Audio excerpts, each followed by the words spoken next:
Hi everyone. I was about to say I hope you could hear me clearly, but then I just looked down. I was like, my microphone's muted, so you couldn't.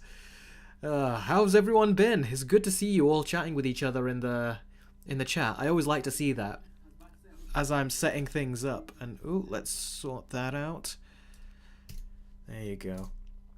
Oh, look at that. I just started the stream. There's 42 of you watching. It's great to see so many of you have joined in. I hope you enjoy and like these more regular live streams, because usually they were just very sporadic. I didn't really plan them, but now I have been planning some more, so I hope you really enjoy those. Hi, Phoenix Hunter, the Chill Dog Vendor, the G Gamer, Pizza Man 911. Let's see, who else? Selena, the new King K. So great to see so many of you here. And Iron Warrior, thank you very much for the super chat before I even started. As you said, let's get this out early. Glad to see another stream. I'm glad that you're glad to see another stream. I can see a couple of you saying another one. Yeah, I have been trying to experiment and try to like speak with you guys more often and engage with you more often, because I do really enjoy chatting and talking to all of you guys and interacting with you. So I thought let's start doing some more live streams, and I've kind of gotten into the role of it, especially since I've gotten my new computer. It's something my computer can actually handle now, which is great. Smoothie King says, how are you doing? I'm doing very good. The Dark Lord says, love the contrast between these and your normal videos. Oh, I'm glad you do, because whenever I see myself whenever I'm speaking in live format like this, I'm always kind of thinking, are you stuttering too much? Are you even being clear? Like, I have a lot of doubts whenever I'm doing this stuff usually, so the fact that you like the contrast, that's very good. Although, funnily enough, when I do go back to look at the live stream the next day and see what I've done, and I put in the points in the video so you get to see which subject is which, I do think, oh, I'm actually not as bad when I watch myself as I think I am when I'm actually doing the live stream. So one of you said it was your birthday. Let me see, I can find you. There you go. Ghost Gaming said, it's my birthday today. Happy birthday. I hope you've had a really, really good birthday. Phoenix Hunter Jr. goes, what do you think of Snape? Professor Snape is a great character. I love Professor Snape. Jess says, I enjoy watching your live streams, Eric, because they are great. Oh, thank you very much. I enjoy having you on these live streams. Oh, there's 51 of you watching now. That is all great. Let's see. So much of you saying hi's and hellos. Well, hello to you all. Before we get started with this live stream, I'm just going to do a bit of housekeeping, for lack of a better way to say it. As always, the super chat rules, you all know these, is that I will not be answering any of your normal questions whilst I'm talking about the stories. I'll look at them and I'll address you occasionally, but I'll be sticking to the story, except for super chats. If you do super chats, I will stop what I'm talking about, and then I will answer your super chat, and then I'll go back to what I'm talking about. But, yeah, that's something I thought I'd let you know. I also did something else recently too.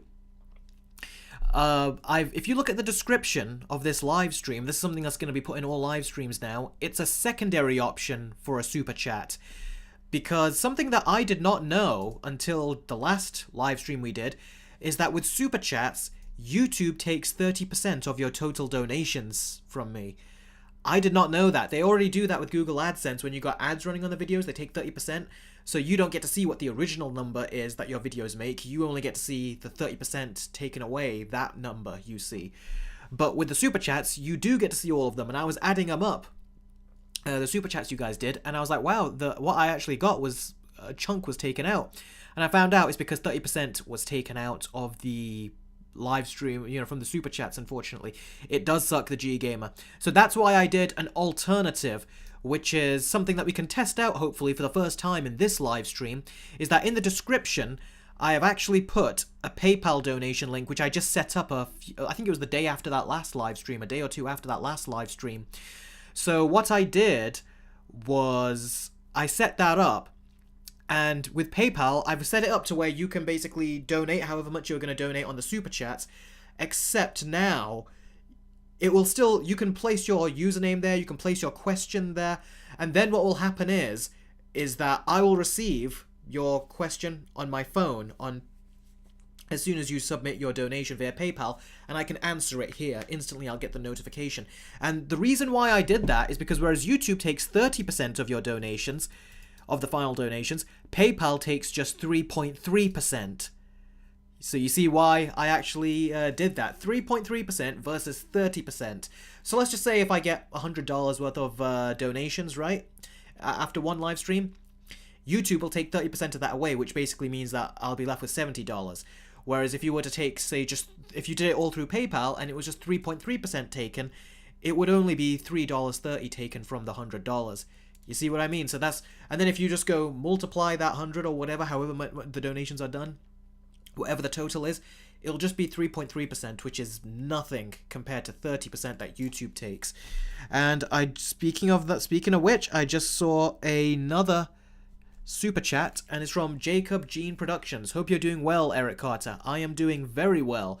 I'm always happy when I'm speaking to you guys, so yes, I'm doing very well, and I'm ready to wear my throat out again because I always get exhausted by the time these live streams are over. Who's asking for a question?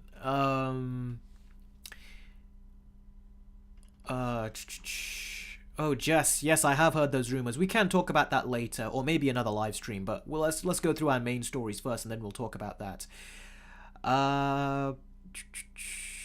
Someone's saying if I could ask a question. Ghost Gaming is asking that. Yeah, by all means, ask a question. I haven't started the stories yet, but we will get into the stories soon, and they are some interesting stories, especially one which I've got a lot to talk about and a lot to say. If you guys saw how honest I was when I talked about the Will Smith slap incident, and then when I talked about Jada Pinkett Smith and what I thought of her, this is going to be another one of those where I go into quite some big thoughts here. Ghost Gaming says, do you think Stu Macher is alive? You mean what they said was Schumacher? Stu Macher, that is the... Oh yeah, no, I thought you were talking about the fake Scream within a Scream movie. I think, yeah, he is, because if they want to stick with fan theories and stuff, they're most likely going to bring him back at some point, I think. Joshman55Gamer says, how are you doing, Eric Carter? I'm doing very well. Have you heard about the negative response that Wish got, the new Disney animated movie? It's going to want to score on Rotten... That's where you got a bit. It's going to want to score on Rotten score.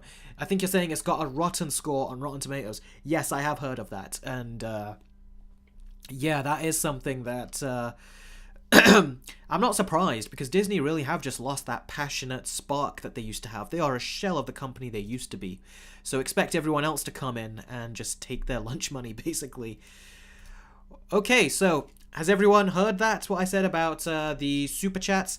You can do super chats and I'll answer those during the stories. But also, if you don't want 30% of your donation going to YouTube, then I've set up a PayPal link in the description below.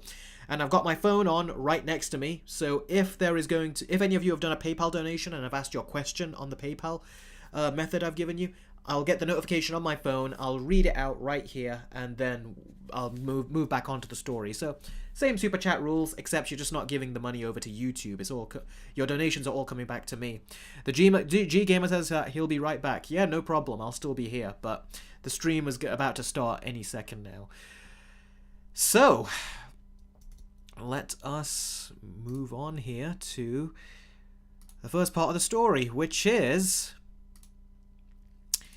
that our Lex Luthor has been cast in the movie. And this is a picture of Lex Luthor from the comic books. And the Lex Luthor that we actually have been cast with is Nicholas Hoult, also known as Beast from the X-Men movies, the First Class movies when they were younger. So this actually came across as a genuine surprise, I gotta say. Because first of all, Nicholas Hoult has been, been auditioning for a lot of big roles.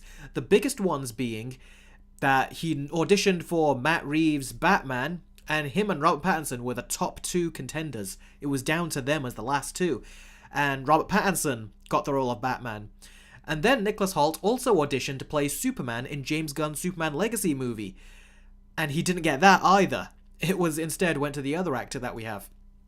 So, it's interesting. He didn't get Superman James Gunn movie, and it was rumored that he lost Lex Luthor as well, because Lex Luthor was also a role that he was going to do, but it was rumored that he lost that, and that it was basically just a match between two brothers, Alexander Skarsgård and Bill Skarsgård.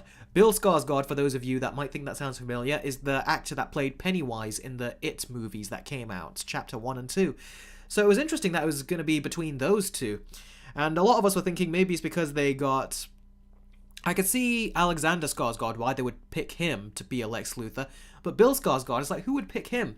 And a lot of people were thinking it's probably because of his role in John Wick 4, when he played that character there. It's like, oh, they thought maybe that would be a good choice for Lex Luthor. But in the end, it somehow ended up being Nicholas Hoult. And I'm actually quite surprised by that, because it genuinely did seem like he was out of the race. But somehow he ended up back in, and ended up in first place, which I'm surprised by. Now, I am happy for him, because I was like, man, this poor guy, he's just been not getting any of these huge roles that might weigh on him. It might make people... Some people were even saying, yeah, he should just give up at this point. He's not going to get no big roles. Just keep doing indie work. But he's proved them wrong. He's got a big, big, big role here. And this picture of him being bald, I don't even know if that's him actually bald or if that's just some Photoshop work, but it's an image that is going around countless times throughout the internet. It's like, this is the image that everyone's using.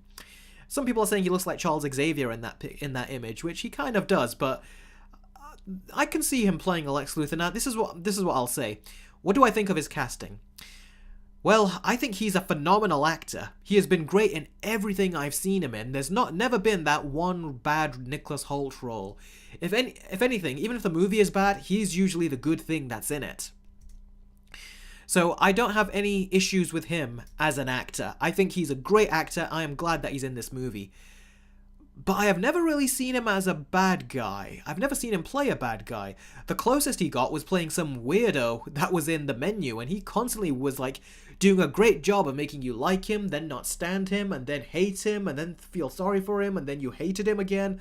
It's like he just went through so much, like just so much range of emotions in that movie, and even made you as a viewer go through so many range of emotions too. Tony Villa said it right about him getting his role. Proves to not give up. That is very true. Do not give up. So this is another one of those stories. But this is one thing that I'm also kind of like concerned about. Not only because I've not seen him play a bad role, so I don't know how well he'll do it, even though I do trust he has the ability to do so. But it's just one of those things where it's like, I don't really know what to think of him in this movie. It very much is one of those wait and see situations. I just hope they are very smart about what Lex Luthor they make him play, because Jesse Eisenberg's Lex Luthor in Zack Snyder's movies was really bad. Now, he's a great actor, but the version of the character they wanted him to play was just so wrong. It didn't even feel... Excuse me. It didn't even feel like he was playing Lex Luthor at all.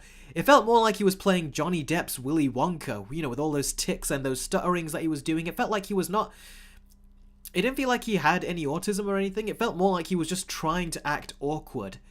And it was very weird with all that stuttering and awkward mannerisms. It genuinely felt like he was trying to pull a Johnny Depp Willy Wonka, where he's just meant to be this very eccentric, weird kind of character. And it just was it was just so weird. But anyway, it is very much up in the air for me. I still really do have to wait and see what he can do. We'll see if he does a good job with it. I certainly have faith that he will. But again, it all also comes down, just like with Jesse Eisenberg, it all comes down to what version of the character they want him to play. Because if they want him to play another Jesse Eisenberg version of the character, he can do a bad job. But it really does depend on the version that James Gunn has written for him in the script. So let's hope that James Gunn has written a very good version of Lex Luthor for him to play. Pizzaman911 says Jesse was a total miscast. I don't think he was a total miscast. It was like the version of the character was a miscast, if that makes sense. That version was not a Lex Luthor. Plus, they were calling him Lex Luthor Jr., like he wasn't the proper Lex Luthor. So it was so weird. But yeah, that's what I think of that. Now it's time to ask you guys what you think, and I'm going to put a poll out there. Is Nicholas Hoult a good choice for Lex Luthor? So I'm gonna put that poll out for you guys to go ahead and answer. So yeah, you'll either get a yes, no, and I'll add another option going maybe. Alright, so there's the poll. Go ahead and cast your votes. So, right now there's yes and maybes. There's no no's. Oh, there was a no right there. So yeah, you guys go ahead. So let's read some of your comments on what you think of him as a Lex Luthor. Jesse Eisenberg would have been better as Riddler. He could, but I think Paul Dano was like the perfect Riddler. Especially with those glasses, he just looks like the Riddler. Jess says, I could have been because if Eisenberg was the Joker. I don't know if that's in response to someone else's comment. I think Jesse thought he was playing him, lol. I think he's talking about Willy Wonka, I think you might be talking about. Jesse Eisenberg, Lex has the attitude of Heath Ledger's Joker. Yeah, they also tried to inject a bit of that into him, but it didn't work. They tried to make him seem like a mastermind, but he wasn't a mastermind. It was just like, how does he know all these things? And how come we didn't see him figure out these things? Because they're big things.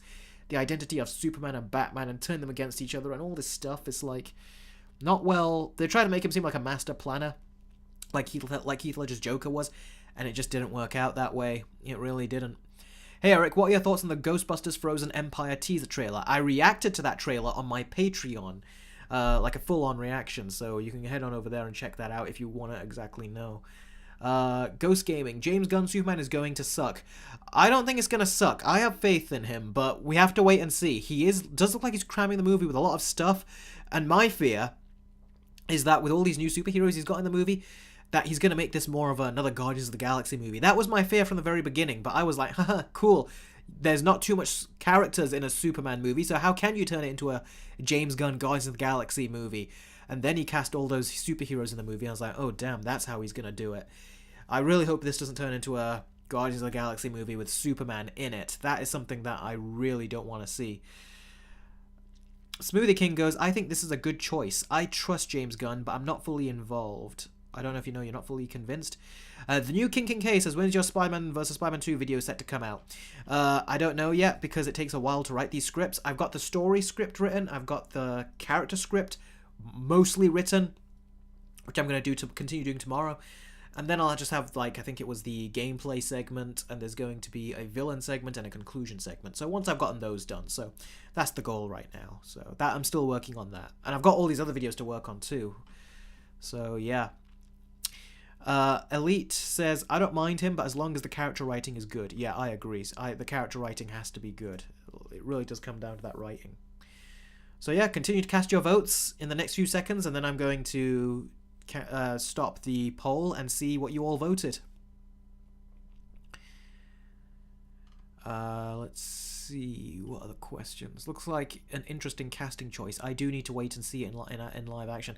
Yeah, that's what I said as well, Drake Holly. I says that it's one of those wait and see kind of moments. Phoenix Hunter goes, hey Eric, have you seen Barbie? No, I haven't. I went to go see Oppenheimer when that came out. Parker CS goes, Scream needs to pull an H2O soft reboot because Fake 5 and 6 suck and I want ignored.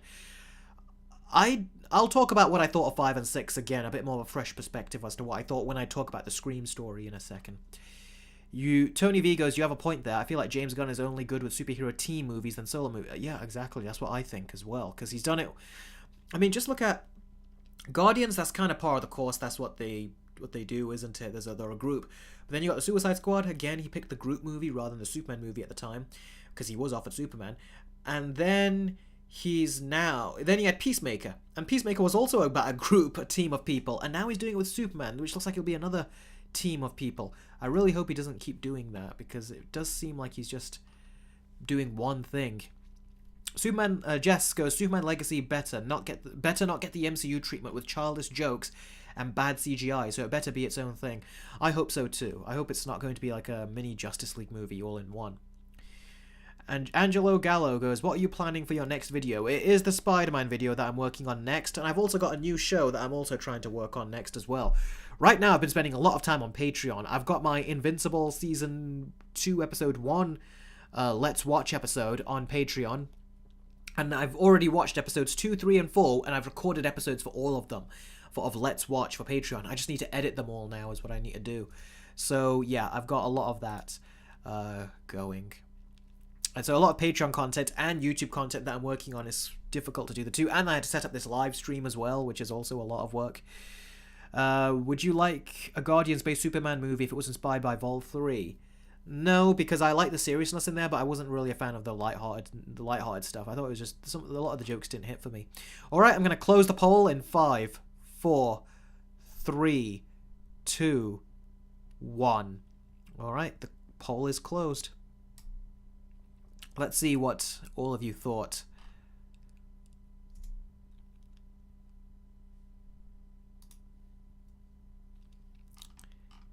Okay, so 53% of you said, is Nicholas Hoult a good choice for Lex Luthor? 53% of you said yes, 39% of you said maybe, and 7% of you said no. So essentially 46% are more on the unsure side, 53% are the yes side. So yeah, it does seem like it's kind of mixed right there, is what I would say, in terms of what you guys think of him as the character. So, Iron Warrior, another super chat. Was Oppenheimer worth the rated R? I was surprised. I don't know if you've seen my review of Oppenheimer, my quick movie review, but I actually talked about the R rating in that review. I didn't really think it was worth the R rating, because especially if you were like me looking forward to seeing how Christopher Nolan was going to use the R rating after his last R-rated movie was, I think it was Insomnia. It was not worth the wait. It was not well utilized. There's just a handful of F-bombs and a bunch of nudity. If you guys know me, you know I don't think that's the best way to utilize an R rating, because you could have taken those out and made this movie PG-13. Probably would have made over $1 billion if he did that. Because here in the UK as well, it got a 15, which is kind of like your NC-17 rating in America, except just change the number to NC-15, and that's basically what the rule is here in the UK. So, yeah, it's interesting that a lot of you guys think that of him. And before we move on to the next story, it's time to talk about another casting that we got in the Superman Legacy movie, and that is Jimmy Olsen. So Jimmy Olsen was also cast in the Superman movie, and the actor's name is Skylar Gisondo. I hope I pronounced that correctly. That's the actor's name, and I haven't seen him in anything, so that's kind of the problem. So I'm not entirely sure if he's a good choice, but I hear a lot of people say he is a good choice. And looking at him, yeah, I can see it. He does look, he's even got all the freckles on his face that Jimmy Olsen is known for. So yeah, I'm curious to see how he does. I think it's good that Jimmy, do you know what, I'll be honest with you. Do you know what I thought James Gunn was going to do? I thought he was going to make Jimmy Olsen a black character. I thought he was going to hire a black actor to play the role. And I didn't quite approve of that, because back in the day with the Nicolas Cage Superman movie, Chris Rock was apparently going to be cast as Jimmy Olsen. They were going to do a black Jimmy Olsen back in the day. And I'm like, Chris Rock as Jimmy Olsen? That seems like almost a completely different character, if you ask me. If you just imagine him playing Jimmy Olsen. But I'm glad that he's going traditional casting here. He's got a white Lois Lane, a white Superman. He's also got a white Lex Luthor, and he's also got a white Jimmy Olsen. I don't like pointless race changing. Some people are saying, what happens if they make Lex Luthor black? And I'm like, if you got the right actor, maybe. But if they did it just for the sake of doing it, then no. But I like his casting so far. The people that he's getting, it all looks interesting. So it is interesting as well that they haven't gone down that diverse casting. At least not yet. But I just like, this feels almost like a traditional type of movie where they're not thinking that we got to tick a checkbox. It's like if you found an actor that you can make them diverse, great. But I like how with the top ones, like the iconic characters that people identify as a certain, look, they're basically going for that. Even down to this guy looking a bit like a skinny shrimp. Because do you remember Jimmy Olsen? Yeah, Cam D'Amelio says it perfectly. Do you remember Jimmy Olsen, what he was like in the Supergirl CW show? A big muscular guy who was like up and away, like his arms looked so huge. I was like, how are you even bending him like this? It's almost like what The Rock was like when he was in Fast and Furious 5, and people said, man, he looks so bulked up. It's like he can't even lift his arm properly. I was like, that was kind of silly. My parents saw that episode before I even saw it, and then when I told them about it, they were like, yeah, it's weird, isn't it? Tony V goes, do you think Superman Legacy will make enough money and success to start this whole new DCU? I think it will be good as movie, but I feel like it's going to have trouble because of Thunderbolts. I think it will probably have trouble because it's just too packed. And also because apparently it's meant to comment on the Middle East situation. What's going on between Palestine and Israel, which we will talk about in a bit. That's not a good idea. Because Hollywood are very biased, as you're going to find out in this upcoming story. So for them to say, we're going to cover the Middle East situation, no one wants to see Hollywood, Western society, cover the Middle East situation. Because they're very much involved. America is very much involved in funding Israel, so they've already got their side. So the fact that they're going to say, we're going to try to cover it, it's like, we know what they're going to say. So I think it's best to stay out of it. Either stay out of it or say what everyone thinks, what the situation clearly is in reality.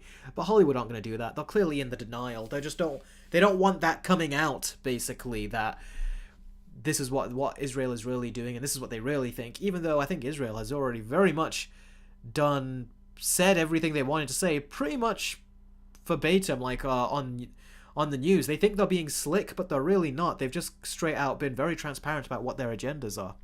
But anyway, the new King K goes, I think Superman Legacy will make around 700 million in the box office. I think so, it might do too. 700 to 800 is what I'm thinking. Ghost Gaming. It's funny, I don't know if you're a new viewer, because your name sounds so familiar, but your image looks different. Your username looks different too, unless I'm just seeing it differently. Ghost Gaming. Pizza Man goes, no crap, they're biased. Yeah, they are.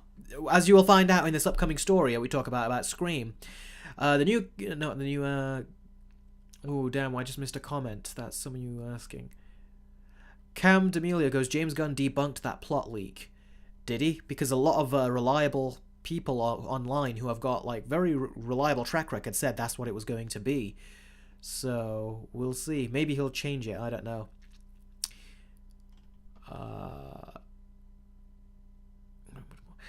Batman's Gamer goes, hey Eric, have you heard about Patrick Schwarzenegger being rumored to play Hal Jordan? I feel like his age would be a good choice. He could look like a Green Lantern. That would be interesting. I don't know if I would want him to play that character. I'm not saying he can't play a superhero, but probably not that one, because I feel like everyone's got a specific image of Hal Jordan, as the Green Lantern. I don't know if he would fit that image, but we'll see. I'll leave it to James Gunn, and we'll see what he does. Cam D'Amelio goes, he said it wasn't true in Threads. Oh, that's that other social media network he uses, isn't it? Well, we'll wait and see what actually happens, because he even says to certain actors that they're going to still be playing a certain role, but then look what happened. It turns out that they're not going to be, so... Orangutan. Oh, it's great to see you here, Orangutan. I don't know if you were always here, if you just came in, but it's great to see you. Yeah, Jenna Ortega left Scream because of Palestine and Israel, I heard. Yeah, we will talk about this. I've got thoughts about this. Ghost Gaming goes, have you seen the show Ninjago, Masters of Spinjitzu? It's on the level of Batman the Animated Series, and believe me, I do not say that likely. You mean lightly. I think I've heard of it. I don't think I've seen it. Let me just copy that. And I will paste it. And I'll take a look at it soon. Maybe on IMDb or something. But, alright, we're going to be moving on to the next story. Has anyone got any more questions about this? Let me know right now, and then we will move on. Jacob Gene Productions goes, I've actually seen your Instagram stories about this situation, Eric. Yes, that's perfectly. You actually reminded me. I was actually going to mention that. But yes, I have talked about it a lot on Patreon. Been spreading stuff. There's even a couple of IDF officers, soldiers that used to be on the Israeli army, who basically have talked about stuff that went on. Like they would just drive down in a car, in a truck or whatever, and they would just throw flashbang grenades just in buildings. And the person asked his officer, he goes, why are we doing this? Then they go, so they know that we own them.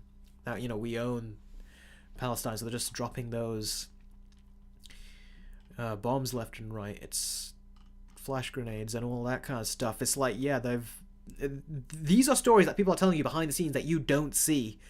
And when you look at interviews of these Israeli soldiers and stuff, it's not hard to believe. They do seem very bloodthirsty.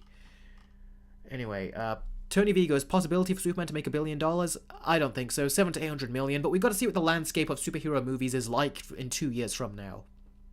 because right now it ain't looking good, but we'll have to see what happens. The Dark Lord goes, I don't really know much on this type of casting stuff. Yeah, it's not really much to know. It's more fun to talk about and speculate. Do you think this actor would be a good actor? Like, I thought Robert Pattinson would be a great Batman when they cast him, and he was a great Batman. Going back even to Christian Bale's Batman when he was announced to be cast, me and my family saw him in the movie Equilibrium. It was a fantastic movie, one of my favourites. I'd say it's in my top 10. And when he was in it, he was so good. That was the first time, one of the first times as a kid, I was like, man, this actor's actually very good. And me and my family all thought that. Then when we heard he was Batman, that was great. We were so happy. Except, I thought Christopher Nolan watched Equilibrium and that's why he hired him, but really he saw American Psycho and that's what made him hire him, which was funny. Orangutan says, I've been here since the beginning of the stream. Oh, great. Thanks for joining since the beginning of the stream. Tony V goes, what do you think of Pedro as Mr. Fantastic? I made a whole previous live stream where I talked about that in detail, so I'd recommend you go there. The new King Gay goes, I bet you Hollywood will make what's happening to Palestine to a girl power scene or a good message. I don't even know what they would try to do, but they would try to villainize them, that's for sure. Anywho, that's the story right now of Nicholas Hoult and the whole Superman situation. Now it is time to move on to the Scream story. So, let's first talk about Scream 5 and Scream 6.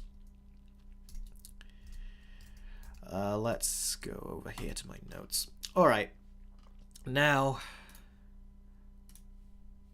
let's get these out of the way. Okay. Now, I remember when Scream 5 came out, I liked the movie, but I had 3 big problems. I thought the script felt like fan fiction. I thought the reveal of the killers was very bad and the worst of all the movies. I'll add an extra one in there too. There's 4 things I didn't like. The third thing I did not like, and this is the only thing that I thought was woke about the movie, was just how they just took Dewey and just killed him off like he was a nobody character. And I thought it was insulting the way they did it. That was the only thing that is woke about these 2 movies. When people say, oh, these movies are woke, I do not agree. I just thought the Dewey thing was. Everything else about these movies was fine, but the Dewey thing really rubbed me the wrong way. And the 4th thing I did not like was Melissa Barerra's character. I thought that her character... Here she is. I thought Melissa Barerra's character was mediocre. And I even thought that she couldn't really act in Scream 5. Heck, I thought Jenna Ortega here, who played her sister, I thought Jenna Ortega should have been the lead in that that Scream 5 movie. And this is before she became a breakout star with Wednesday. I'd already seen her in a couple other stuff at that point. But the 6th movie, on the other hand, Scream 6, I thought that Melissa was so much better. She still wasn't perfect, but she was a lot better than she was in the 5th film. And I even thought the movie itself didn't feel like fan fiction this time. And her acting got better too, which I thought was really not that great in the first one.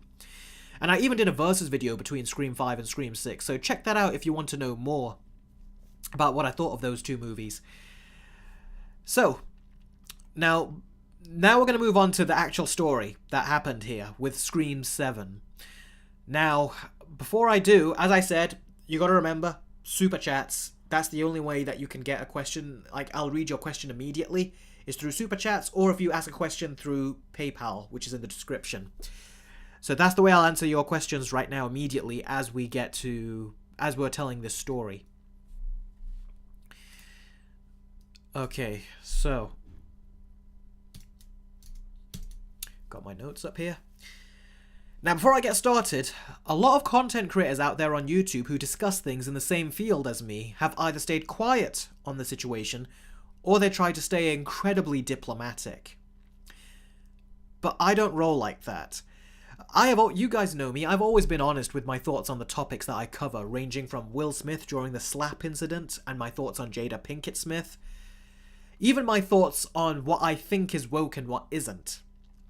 And even giving my honest thoughts on the Muslim concentration camp in China and how Disney knowingly filmed their diverse movie down there. Bottom line, I am always honest with you guys, and with movies, it's always a matter of opinion, usually. It always is a matter of opinion with movies. But in this particular case, where it's about real life, I don't think it's a matter of opinion. I think one side is right, and the other side is completely wrong, and is being very shady and manipulative in how they are trying to justify their side. But if you think differently than me, I'm not going to treat you any different as a viewer on this channel, so remember that. But, as always, any debate that happens between us should be respectful and should not turn ugly. So, with that said, let's get into this story. Now, the lead of the new Scream movies, Melissa Barerra, who plays Sam Carpenter, who you see right here on the left, she got fired. Which, in of itself, makes no sense, because she is supposed to be Billy Loomis's daughter. The story revolves around her. If you take her out, then what story do you have with these new characters? You don't have one, basically. And to take her out, and then for Hollywood, for Spyglass, who are making these movies, to think, oh, don't worry, we'll just have a sister be in here with a bigger role. But the two sisters are tight in these movies. To just write one out and then do the other movie with just one sister, it's like, how does that even work? It doesn't. But you might be asking, what did she get fired for? Well, apparently, according to the studio that fired her, she made anti-Semitic and controversial comments that, in their words, flagrantly crosses the line into hate speech. So, first of all, it sounds like they are making their own positions clear there, doesn't it? That's not something that you just say as fact, that is something that you say as an opinion, hate speech. And I gotta tell you, it's not hate speech if it's true. Basically, Melissa Barerra got fired for voicing her thoughts on Palestine, and the message she put out, I thought was fine. Here, this is what her message reads. Let's find it. This is what she basically said. And yes, Pizza Man, those camps are still happening, but incidentally, they've the media and America and everything, they've just very conveniently forgotten about that, have they? Or just try and stay quiet about it, especially Disney. But this is what she said.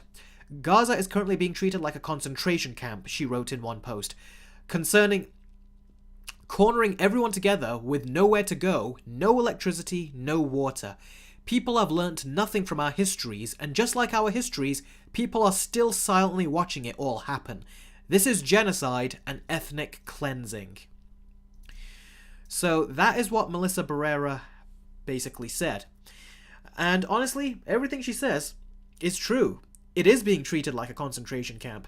Israel have closed everyone in, trapped them, turned off their electricity and water, and with the number of innocent civilians, men, women, children, and babies they are killing, and the countless civilians they are rounding up and taking as hostages, and just dropping bombs everywhere, there's no other way around it. It is genocide and ethnic cleansing. At the sheer volume of the body count they've created, what else can it be at this point?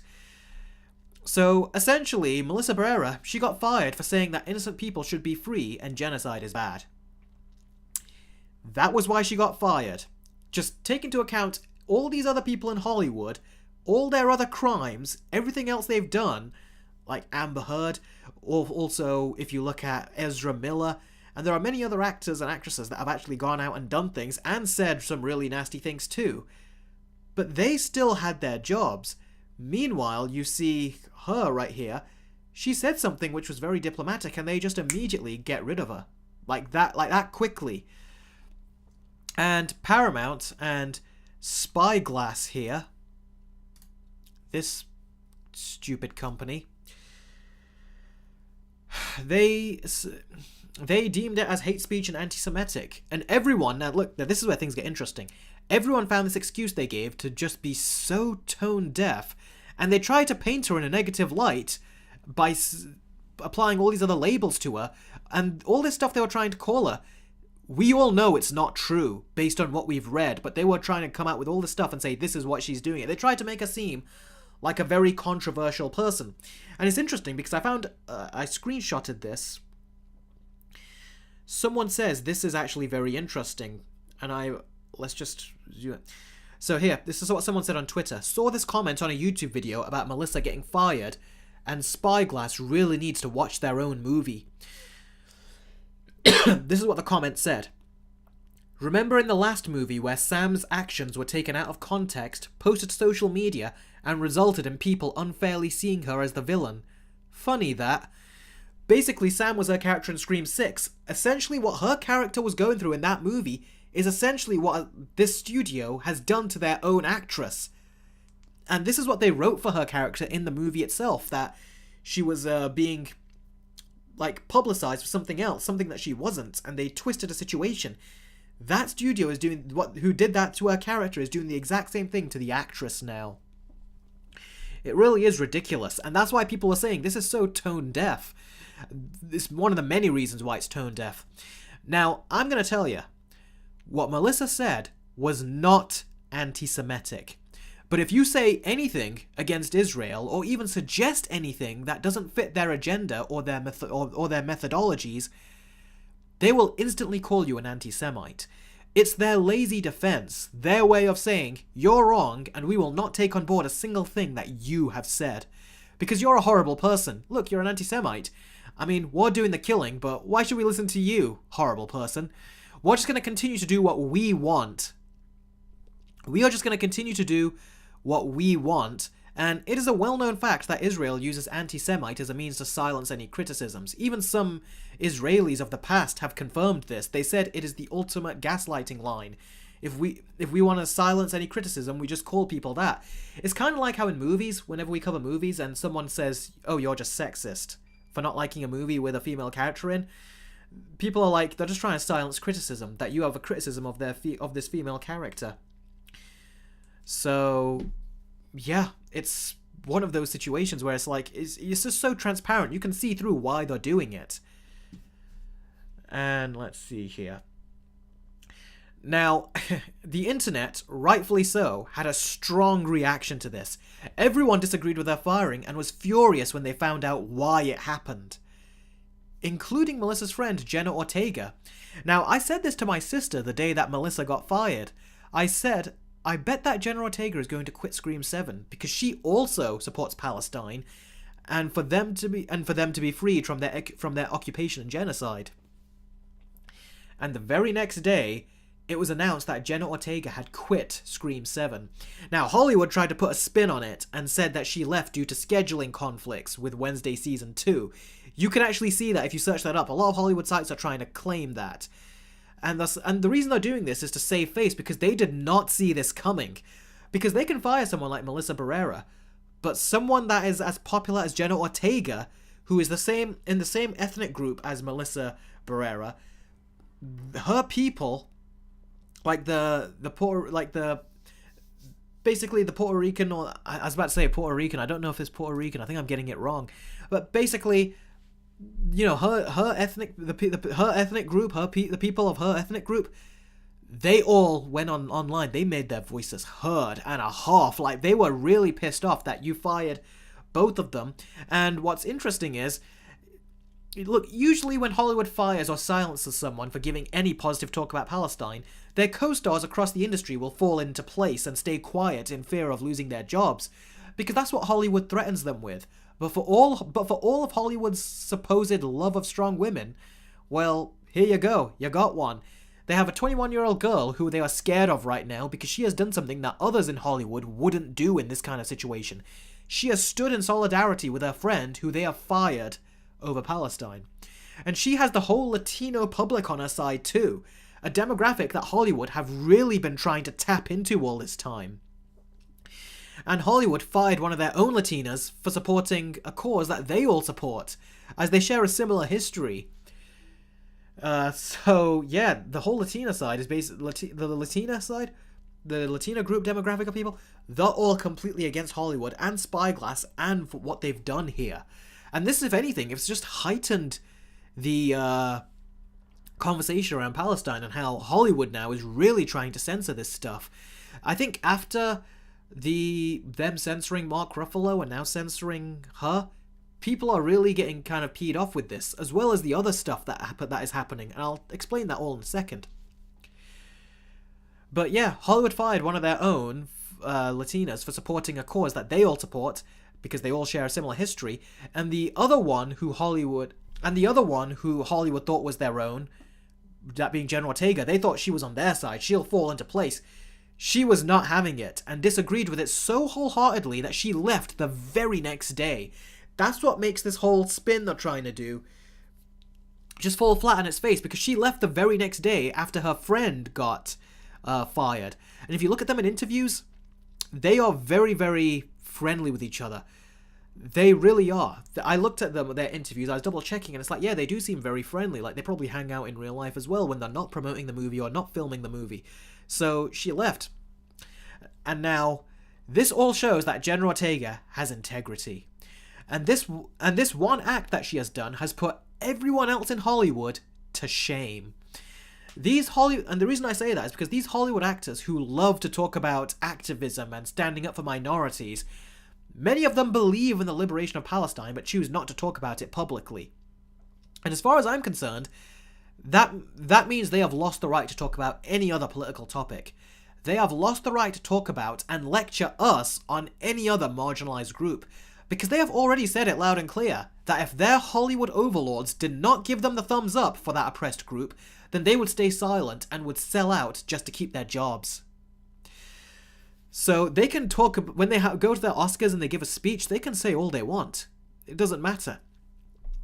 This is especially atrocious for the Hollywood actors who are already super successful and have millions upon millions of dollars to support themselves for several lifetimes, but they still choose to stay quiet about it because they know they will anger their corrupt Hollywood bosses and not get cast in a movie. But get this, 21-year-old Jenna Ortega, she didn't care. She very easily just left. One day after her friend was fired. For all these Hollywood actors and these Hollywood types, for all their high and mighty political talk, it shows that these actors have already chosen what is more important to them. Speaking up against an atrocity, a genocide, or keeping their job so they can continue to live the corrupt Hollywood lifestyle.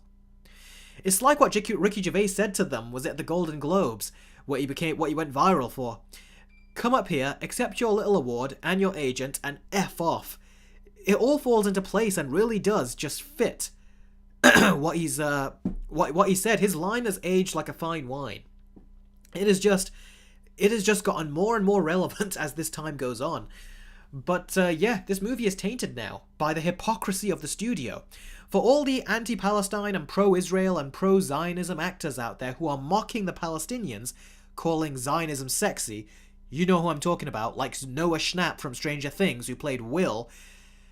Actors like him, they still have their jobs.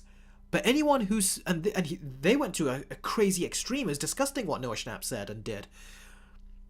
He even took a hit at the gay community as well, which was funny because isn't he supposed to be gay? Even though I never believed that he was gay, because it seemed like he was into girls like that Millie Bobby Brown. But basically, back to the point. If anyone speaks even slightly positive about Palestine, then they either get fired or are told and ordered to retract what they said and are publicly humiliated. So even the new director who was brought in for Scream 7 tweeted that he thought this sucks, and his tweet has now been deleted. Another person who has been most likely censored by Hollywood.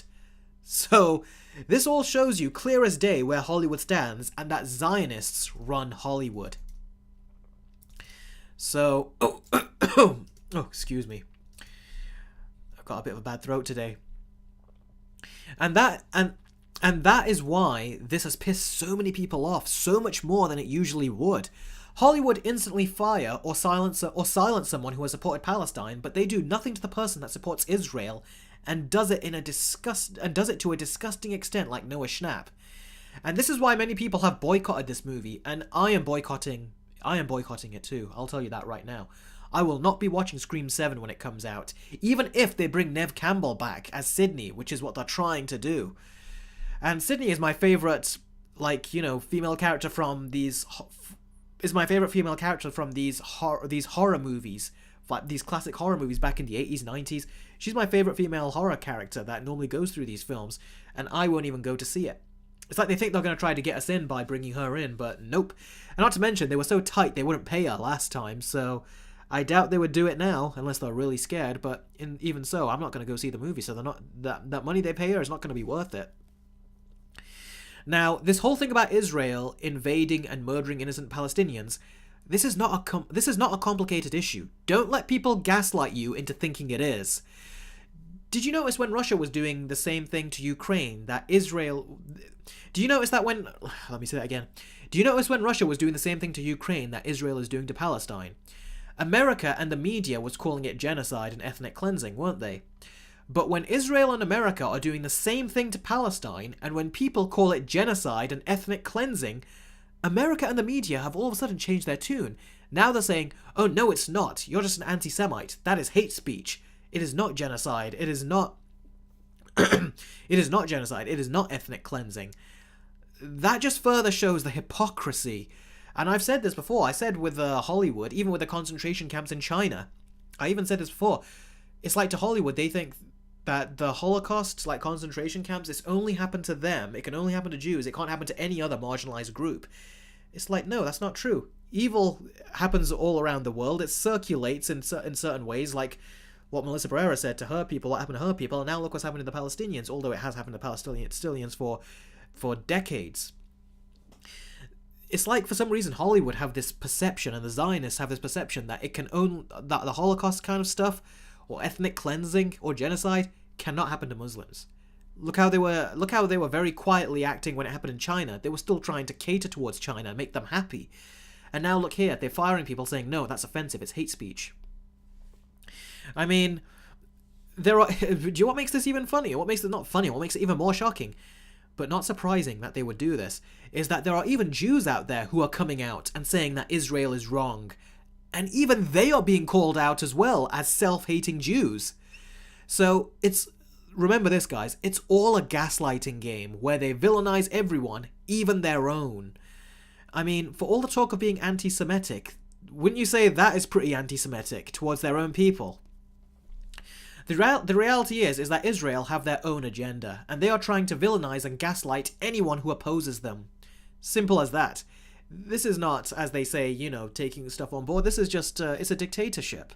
They're saying, we can do whatever we want, we sell you guys a narrative, you better buy that narrative, and we can continue doing what we want. If you don't, we're going to call you names. You're just this horrible person, you're an anti-Semite, you're someone who's... They'll throw the racist card, they'll throw whatever card they want, they'll just throw the ist at you. It's kind of like what certain movie studios did when they do political decisions in movies, except this is on a massive scale, and this is on something far more serious than a movie. And this just proves that the Hollywood system and the media, they're run by Zionists. They have made that seem like stereotyping, like it's offensive, you can't say that. But just look at how they are treating their actors whenever they even try to diplomatically give even a tiny shred of support to Palestine. They punish them, and they publicly humiliate them by getting them to take it back, or get fired. They even punished, get this, and publicly humiliated Tom Cruise's agent recently. Yeah, I don't know if you guys heard the story, because Hollywood tried not to report on it. The Western media, they tried not to report on this. But yeah, Tom Cruise actually did have to try to save his agent recently, after she was getting publicly scrutinized and humiliated for supporting Palestine. And he had to step in to protect her. Just take a look at this.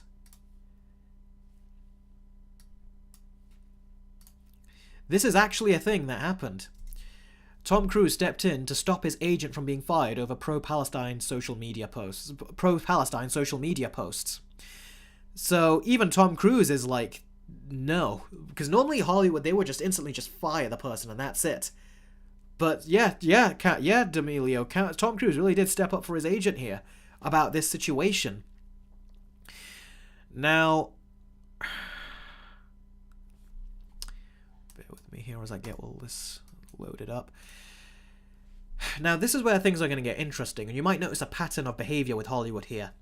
Just like how Hollywood's own Harvey Weinstein thought his methods of silencing his victims would work forever, and all the other actors would fall in line, that is something that no longer seems to be working for them with Palestine.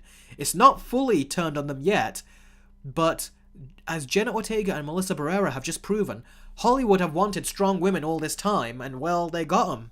2 of them. And these are not the forced kind either. These are real strong women, and it just shows that Hollywood fears them. So that's why they tried to... Why do you think they didn't just publicly humiliate Jenna Ortega? They had to play it like, oh, scheduling conflicts. Normally they don't do that. I told you, they publicly humiliate them. So, yeah, it goes here. So this basically showcases even more hypocrisy of how Hollywood preaches one thing about the strong woman and, you know, let your voice be heard, and then they do another. I mean, do you remember when even Disney came out with that song, I Will Not Be Silent, in that live-action Aladdin movie? But look, they tried to silence like countless of these female actresses and people, even people that are just agents, people that are trying to speak up about this, they've silenced them. It just goes to show the hypocrisy. Again, you can keep replying that word to Hollywood and it fits. I mean, how can you say this is not genocide and ethnic cleansing? Israel, hear this. You guys should already know this, but I'll just repeat it. Israel has an army with billions upon billions of dollars of funding behind them, and the Palestinians have no army, no defenses, no money. They don't even have electricity or water because Israel turned it off. And if one side has an army with billions of dollars of funding and the other side has nothing, then you don't have a war, you just have a slaughter. And yet Israel have tried to frame it that they are the victims in all of this. They actually have done that, when all they have are words but no proof. Kind of like Amber Heard. They are literally doing an Amber Heard situation. If you look at her excuses, like just everyone else is wrong, I'm right, believe me, ignore everyone else. They're playing by her rule, but it's essentially an abuser's work playbook, basically. They have told us that these are the numbers that have died, but unlike Palestine, where video footage is constantly coming out showing their numbers, even though they've tried to censor it and stop it from happening, we see the Palestinians' numbers constantly. Israel have showed us none of their casualties. What's stopping them? I mean, Israel even tried to stop Al Jazeera, a Muslim news station, from reporting the deaths in Gaza. This shows clear as day that they are trying to hide what it is that they're doing, because they know people are seeing the truth, and that is turning public opinion against them. Again, Weinstein did what he wanted to women, and he and his team tried to shut them up. Hollywood does the same thing when it comes to actors supporting the Middle East, like what Disney did to Mark Ruffalo when he supported Palestine. And they silenced him, just like Weinstein silenced his victims.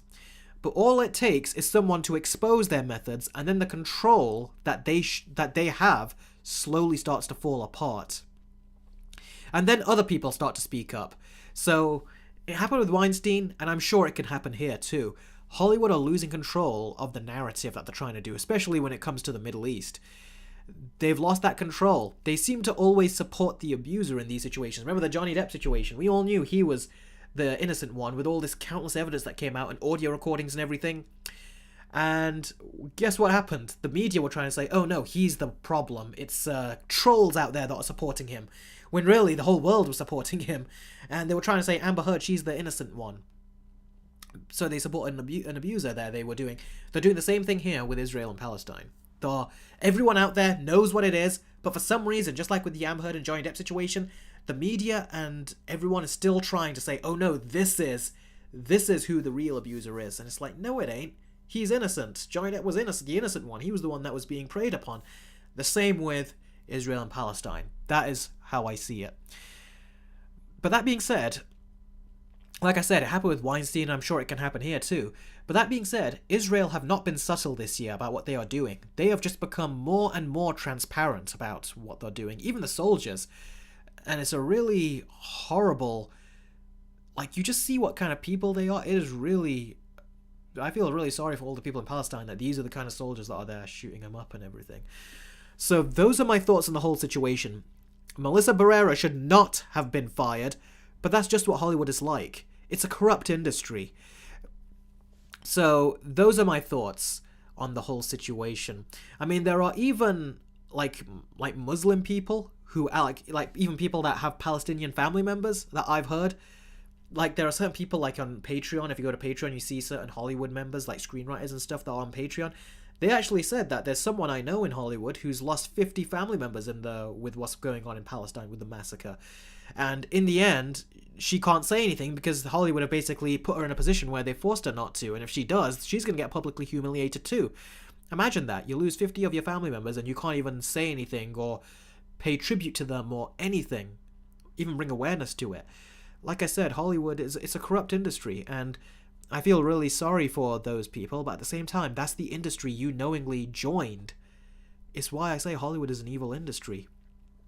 So, those are my thoughts. What do you guys have to say about Melissa's firing? Again, be respectful to one another. I've not been looking too much at the chat as I've been explaining all of this, but let's just quickly mention one other thing.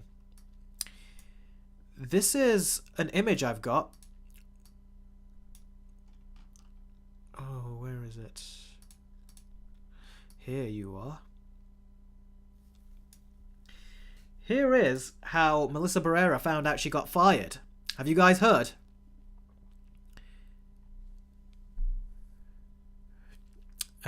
Elite goes, I don't listen to these type of stuff, but I'm glad you are speaking this out loud because this needs to be heard. Yeah, it does, and there are a lot of people that are, like I said, content creators that are making similar content to me where they're trying to like just skid round it and not talk about it directly. But come on, if it was you in that situation, wouldn't you want people to like just be direct about it and like not just skate around it, which is what a lot of people are doing. Now, get this. This is the story of how Melissa Barerra found out she got fired. Batman's Gamer, I support Melissa and Jenna as well. Arathorn 999, her opinion is her opinion. Why should she be fired for it? Yeah, especially when the opinion is true. There's proof there to prove it. And it is true that if you don't heed the lessons of the past, of history, you're doomed to repeat it, and we're already seeing it. Now, this is what someone posted on Twitter, is what I found. Let's see. Can I bring it down? There we go. This is the Twitter account that posted it. Now I'm going to enlarge it so I can read this. Spyglass, she didn't even have the guts to tell Melissa she's fired, so they had her co-star do it. That's so lame and shady. Melissa Barerra basically said this. She speaks out against Spyglass Productions, and this is from Access Hollywood. They didn't even ring me to tell me I was fired. In fact, I was told by Jenna. She sent me a message, and that was followed by a call. All I can say is that I'm not the only one leaving. So she basically said this, and then it must have been before Jenna Ortega left in solidarity. So Jenna Ortega left because they fired her friends. That's what the story is. Don't let anyone else make you think otherwise, because that is the most logical explanation for what happened. That a day after her friend gets fired, she leaves. And she quit. She didn't get fired for anything else because Hollywood are trying to like just put it out there, say, oh no, it's scheduling conflicts. Scheduling conflicts is one of the laziest sort of like bogus stories that Hollywood put out there when they don't want to give the real reason. It's like when they say creative decisions is why we separated this partnership. So it's a lie. Do not believe any of that, guys. They're going to try to put whatever they can in the media because they know that Jenna Ortega, not only is she a huge star that they need, because especially given how Hollywood is failing a lot of these franchises, she's going to be in Beetlejuice 2 as well. They know that they need her, but also, like I said, they've been trying to tap into that Puerto Rican audience. And now they've got an actress that they can really use to bring in that audience, as well as a bigger audience. And they know that they can't do that if they villainize her. If they villainize her, people are going to turn against them. So that's why they've tried with her to make excuses. Oh, it's scheduling problems. Yeah, Batman's Gamer said it right. Scheduling problems are the biggest excuse possible. That and creative differences. Creative differences is another one they love to use. So, yeah, guys, that's basically what it is. And there you can see the two are close friends. Selena goes, hey Eric, my mom is a Scream fan and even she hates what is going on. Yeah, like I said, everyone hates this. Do you know what's also an interesting point as well? You reminded me, this is something I was thinking of earlier. Before I say that though, I'll just quickly say, like I said, the studio, they know they've got someone big with Jenna Ortega. That's why they're trying to give all these excuses that, oh, it's scheduling conflicts. Did you notice they did not publicly humiliate her like everyone else? That's something that they would always do, but they didn't do it in this case. It just goes to show where they stand. They did not expect Jenna Ortega to leave, but now she has. And I wonder if Neve Campbell even shows up. Because it would right now be a stink on her if she actually did come back after this serious thing went on. And it's going to be a stink on the audience because they're going to remember this when the movie comes out. I'm going to probably remind you as well. So, but this is one of my other thoughts I had, guys. If I can find my thoughts, because I wrote it down as a bonus.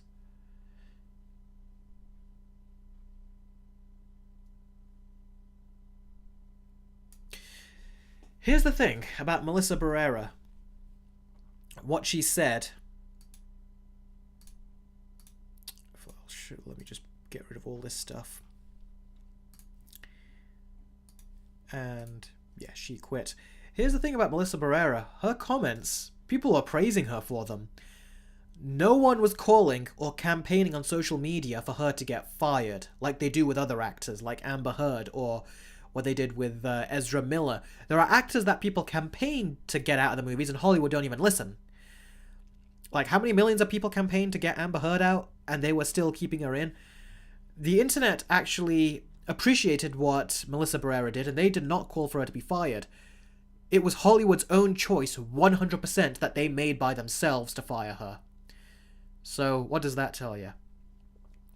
And interestingly, Noah Schnapp, he's still out there saying all this stuff that he's saying.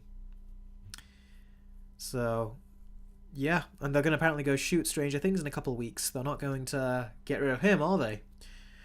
Spirit Hero goes, "Hey Eric, are you planning on purchasing that book you brought up in your Indiana Jones video about the hypocrisy and lies of Hollywood?" Sorry, I forgot the name. No, I wasn't going to go pick it up. I did look into some other people that describe stuff that happened in it, though. It was interesting. But Kathleen Kennedy right now, it might seem like she's not been stepped down, but from what I hear from insiders, people who I follow on Patreon and stuff myself, they actually have said that they're trying to phase her out and get rid of her. Basically, they've stripped her of her power. And they're trying to get rid of Kathleen Kennedy. Smoothie King goes, "Honestly, Melissa being fired is incredibly annoying. Hollywood is defending Israel and funding it, and then me being a Jenna Ortega fan did a good move. Now Hollywood won't fire her. She got out her way." I don't think they would have fired her anyway, because they would have tried to just keep her quiet, is what they probably would have tried to do, because she's her best bet.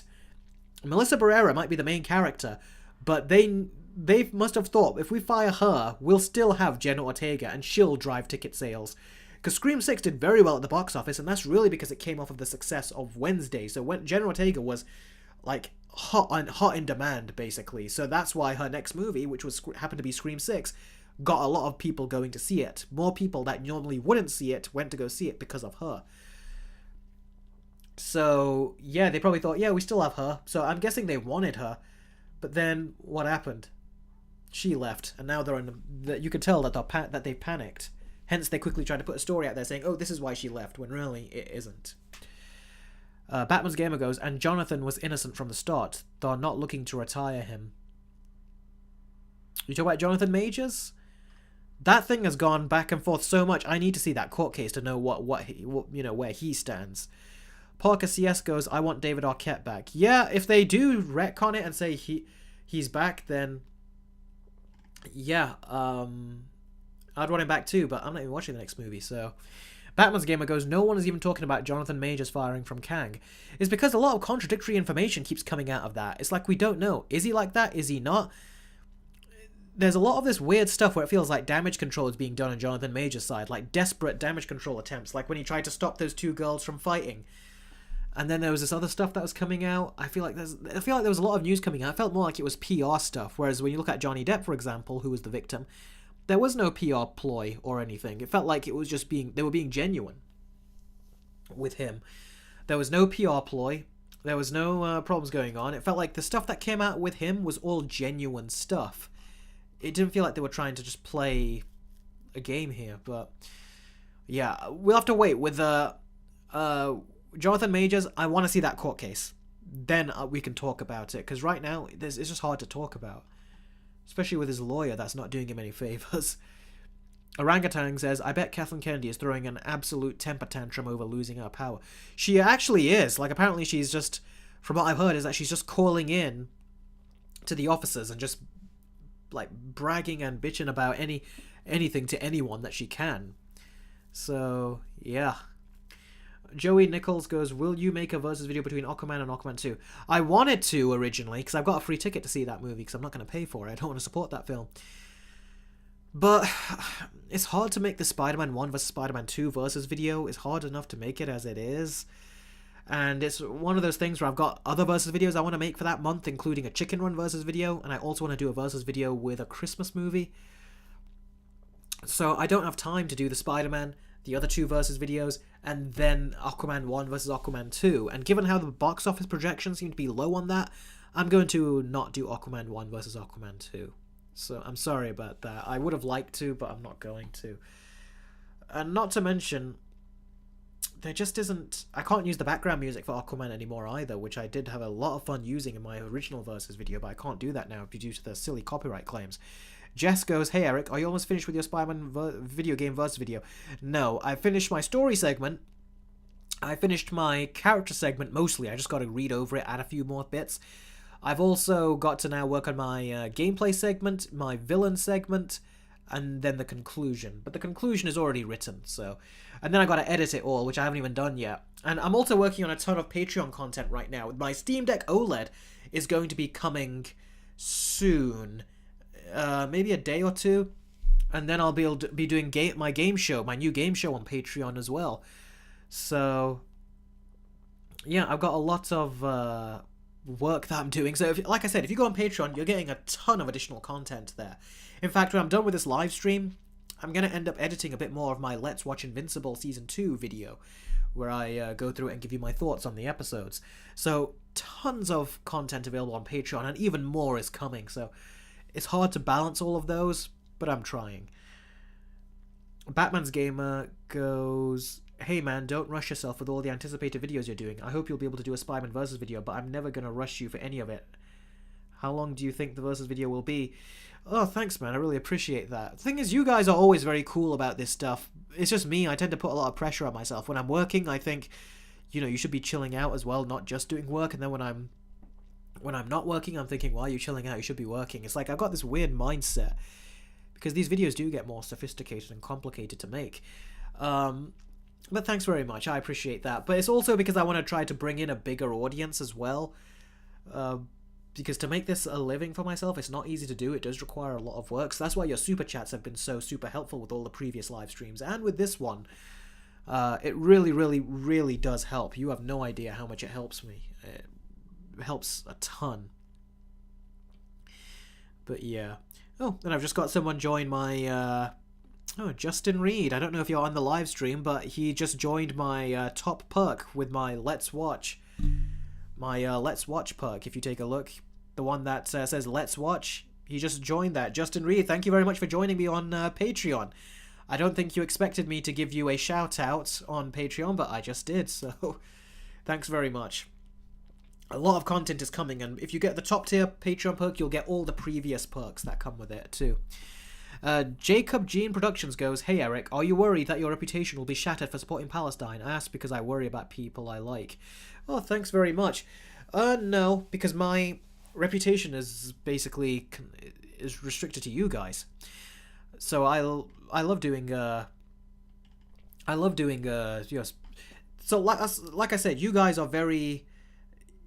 I have a great audience. I've never had an argument with you guys, so the fact that I feel like I could say this stuff with you, I was a little nervous saying it, I won't lie, about saying this stuff. I didn't know what would happen on the live stream, but you guys glancing through all your comments and stuff, you have all been very nice about it, so no, it's just given me further reason not to feel anything like that when I'm speaking to you guys. I just feel nothing but comfort when I'm speaking to you guys. So let's see. Ghost Gaming, do I have a chance to check out Ninjago? I just looked at the IMDb page. I've not checked it out yet. We'll see if I do, though. I've still got a lot of other stuff to see. Someone says, I saw Chicken Run. Someone asked.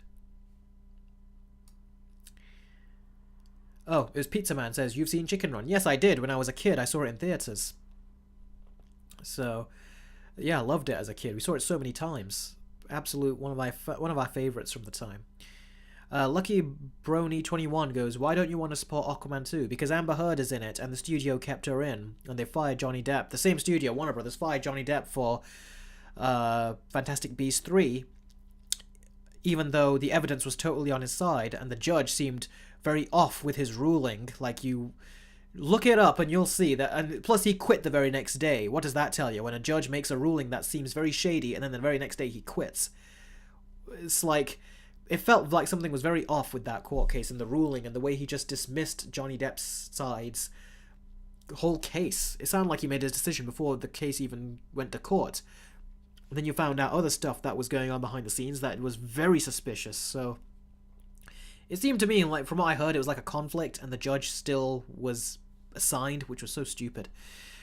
But yeah, Warner Brothers, they decided to fire Johnny Depp, even though the evidence was clearly on his side, and they know what Amber Heard is like. They still fired him, but they kept her on. And so yeah, that's why I'm not supporting them, because they kept her on, and we all know what she is. Where is... I feel like I just missed some comments. Spirit Hero. Hey Eric, what in your opinion is the most underrated and overrated movies of the MCU? Mine is Thor Ragnarok and The Incredible Hulk 2008 as underrated, and Thor Ragnarok as overrated. Overrated, I would say Spider-Man Homecoming. I really don't get why people like that movie, personally. I think it's just so basic, so light. It looks like it's shot like a Nickelodeon movie, with the cinematography and with the way it's shot in school. And he didn't feel like Spider-Man. He just cared about getting laid. He didn't really care about getting... Especially in Far From Home, his morals don't feel like they're there as strongly as they were for Maguire's, or even Andrew Garfield's for that matter. And the most underrated MCU movie, I'd probably say Incredible Hulk as well, because I do think it's okay. I don't think it's great, I think it's just a bit above okay. Batman's Gamer goes, hey Jacob, thanks for giving him the big donations from the last stream. I thought you were going to say from this stream, and I was like, have I been missing donations? Because I've not seen any. I don't want to miss any of your super chats. John McLeod, ever done a versus video between TV series, The Big Bang Theory versus The Office or so? That's actually not a bad idea. If I would want to do one, I'd do The Big Bang Theory versus Friends, because The Big Bang Theory copies a lot off of Friends. Like, it's not even funny at times. Would you... Joshman55 Gamer goes, would you probably say Marvel needs to hire better writers and especially better VFX artists? You know, hiring better visual effects team? It's not really that they haven't got the good people. It's the fact they're not giving them enough time, because one of the horror stories that we heard, if you look into it, is that the VFX artist would get... Marvel would shoot a movie. The VFX artist would get the shots that they need to do VFX with. They'll spend months and months on them, and then Marvel would later on, very late in the process, do their reshoots, as you all know they love to do. And then those shots that they were working on for months and months and months, the VFX artist, Marvel will just throw those into the bin and say, here, we shot this new thing, you've got... do the VFX for this shot now. And you've only got 2 weeks to do them. And it's depressing for them. They're like, we spent months of work on that, and now it's never going to be seen, it's just thrown away. It's demoralizing for them, and it makes a lot of them depressed. Some even said they cried. Some were even saying, and they were just getting in, like, basically Disney have screwed over their VFX artists to such a degree that they actually decided to unionize. That should tell you something. So yeah, Marvel, they couldn't have screwed up even more. Disney have failed Star Wars, they failed Pixar, they failed Marvel, they've even failed Disney, you know, the Disney animated movies, and they've even like mistreated the VFX artists so much that they've forced them to unionize, something that has never happened before. They got so much flops this year too, so they've basically got so many stuff cataloged, so many failures. So 2023 will be a year to remember from Disney for how much they suck. Jacob Gene Productions. Oh no, that wasn't me, but I did give him a good $2 donation last stream. Yeah, that's... You give me donations many times. Phoenix Hunter Jr. Hey Eric, did you know that Emma Watson supports Palestine? I did. A long time ago she said it. And what some idiot tried to call her an anti-Semite. And what was it? Miriam? Was that her name? The woman that plays, was it Mrs. Sprout in Harry Potter? She basically supported her. And that actress, she is actually a Jew, in fact. And she goes, yes, of course I support her. Any decent person would support her. And she even did an interview where she talked about it, how what she thinks of Israel and what they're doing, what she thinks of Palestine, and how she spoke up against it, and how she was even called things like a self-hating Jew and a traitor and all that stuff from Israel and all that. So yeah. Batman's Gamer. Eric, when you release the Spider-Man versus video, I'm going to say The Great Hunt Begins. Get it? Yes, I do. I don't know if anyone has done any donations on Patreon, but if we can at least get at least one donation, even if it's $1, I want to see how this works, to see if it works better than YouTube's version of it. Yeah, because the donations have helped all the time, but I also want to see how it goes over there, how it works there. Mark Hamill or Heath Ledger, says Ghost Gaming. Heath Ledger. Speaking of which, Mark Hamill supports Israel. Do you guys know that? People on his Instagram were very furious about it, and they says, oh, way to pick the Empire, Mark. Like, you're in a franchise where you play Luke Skywalker and you're battling the evil Empire, and yet you support them in real life. I've lost respect for him ever since he did that, so yeah. Elite says, what is Disney celebrating their 100-year box office? What is Disney celebrating? Their 100-year... Let me say that again. What is Disney celebrating their 100 years? A bunch of box office bombs. Yeah, aside from Guardians 3, all of it is a bomb. They'll say Elemental broke even, but broke even is not what Disney are known for. They're known for making money. It's like, big deal. In the end, you didn't lose any money. Yeah, but you didn't make any either, so... Yeah. Anyway, guys, time to move on to the next story, which is the story about Agatha. About it being Agatha all along. Anyway, I'm just going to show you. Bonnie Wright supports Palestine. I was not aware of that. That's very good on her, that is. So... No, I've not seen the Hunger Games prequel. Anyway, here's the next story we're doing. Now, Agatha Coven of Chaos is another show that is being worked on for Disney Marvel. And now, there was a leak that happened. This is basically a leak, what you're seeing. Now, this little leak was released as someone watched it from the physical Steelbook edition of WandaVision that is going to be released soon. Someone... Jake, you're back. Have you been in this stream for the whole time? He's left a super chat. Have you been in the stream since the beginning? Because I've only just seen you now. $28 Canadian dollars that Jake is donating. Thank you very, very much, pal. I don't know if you heard what I said, if you haven't shown up, but I did say that if you donate via the link in the description, which is for PayPal, 3.3% of the earnings go from your donation to PayPal, as opposed to the 30% that goes to YouTube. So I'm just letting you know in case you just showed up in the live stream now. So that's why I've set that up. You can ask a question with the PayPal link, donate link I've set up, and all that stuff, and I'll know it's you, and I'll get the notification on my phone, and that way none of it goes to YouTube, so that's another thing. But it's great to see you here again, buddy. It really is. Yeah, Jake says, yeah, Disney kills everything they touch these days. Also, you know the director of Scream 7 don't agree with the firing, but couldn't do anything about it. Yeah, I even talked about that. I says he disagreed with it, and he put a tweet out saying it sucks, but then that tweet got deleted. The reason why is because I bet that Hollywood silenced him as well. Spyglass Media, I bet they silenced him as well, because they were like, no, it doesn't suck, it's fine, you're gonna deal with it, and they said, take that tweet down, now. I bet you they probably just got angry at him and he had to just pull his tweet back. But you could tell he was not happy with it either. Otherwise, he would have just stayed silent about it. But a lot of people did seem to be messaging him. But yeah, I don't know if you've seen it, Jake, but I have gone through this whole thing with Israel and I just gave all my thoughts out there. I was not being generous to them at all. I was letting them have it. It was basically gave my thoughts on it, on the situation, because a lot of people on YouTube, that especially people that do movie stuff like I do, they like to skate around it. It's like they're afraid to talk about it because they're afraid of losing their audience or something. I don't know why they're afraid of that, but I mentioned it anyway because it had to be said. Imagine if you were in Palestine going through all that. Would you like it if people just skated around the situation? It's like, no, you'd want people to actually discuss it. So yeah. Okay, so let's get back to what I was talking about, Agatha Coven of Chaos. Now, as I was saying, this got leaked, and the reason that a little bit of this Agatha Coven of Chaos got leaked. Who's Agatha? Batman's Gamer says, who's Agatha Harkness? Wow, it's like, you have to remind yourself about this, don't you?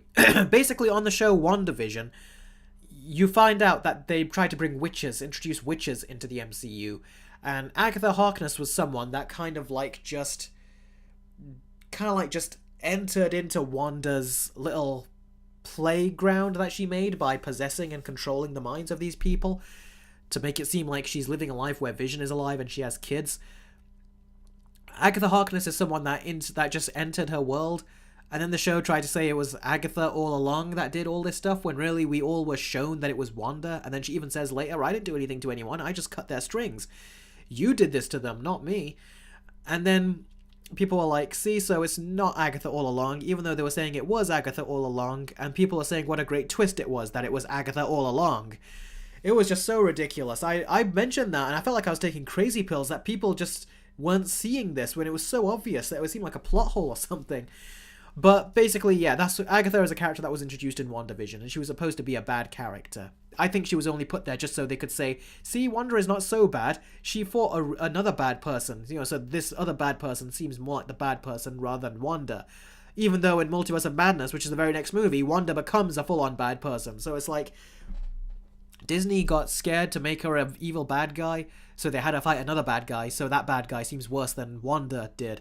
But then in the next movie, they make Wanda like the ultimate bad guy. Ooh, that was some very bad connections. But anyway, yeah, this little leak was released as someone watched this little behind-the-scenes stuff of Agatha with the physical Steelbook edition of WandaVision, which has not released yet, but someone managed to see it. It essentially is a behind-the-scenes look of the show, where you have a bunch of on-set interviews and stuff, and it consists of what I assume is the showrunner describing how the show came about, and that Kevin Feige said on the set that they should really think about an Agatha show, which just gives more credence to Kevin Feige and his way of farting out these shows. I mean, he doesn't even start with a story. He just thinks we could make a show about them. That's it. Make a movie about them as well. And that's how we get shows like Echo and movies like The Marvels. And now it looks like Agatha Coven of Chaos.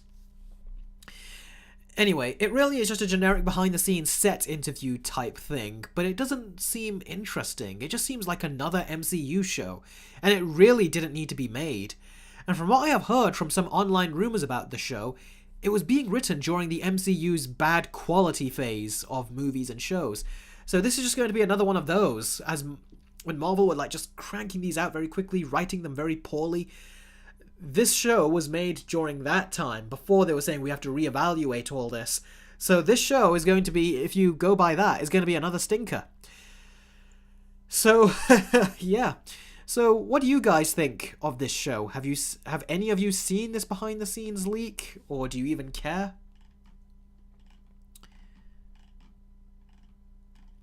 And stick around, because I'm going to do a poll right about now as well. I'll put this poll in right here.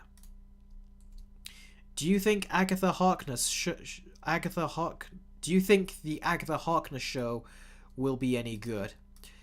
I'll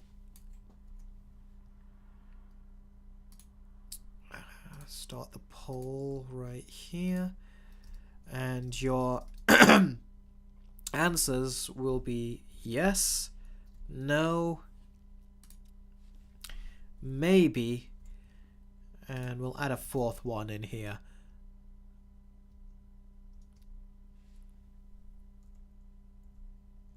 Just more crap from Marvel.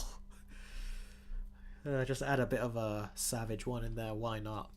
I was going to just say no more crap from Marvel, but let's just say just more crap. Do you think it's going to be just more crap, or...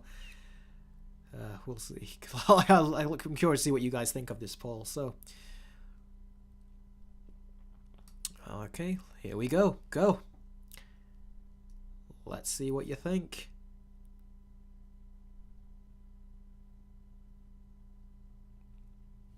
Oh, wow, I like where this poll already looks to be going. That's amusing.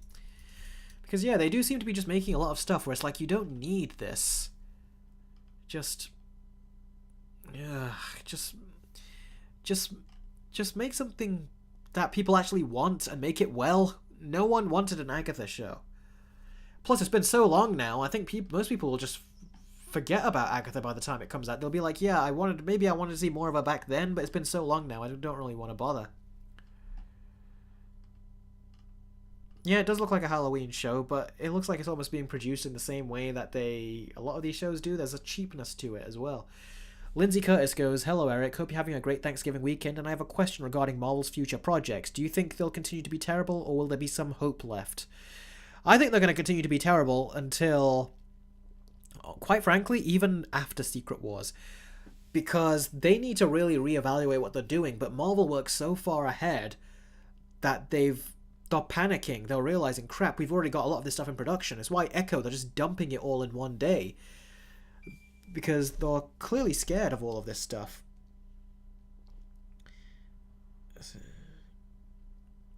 Yeah, but they're clearly scared of all these reviews, and I think the Marvels in particular has really scared them. It's really frightened Marvel, it has. So yeah, there's your votes. We seem to be having a clear winner right here, but I'll give you a couple more minutes. So yeah, there's not really much else to say about this show, other than if you look at the string of stuff that Marvel are releasing, I doubt this is going to be any good.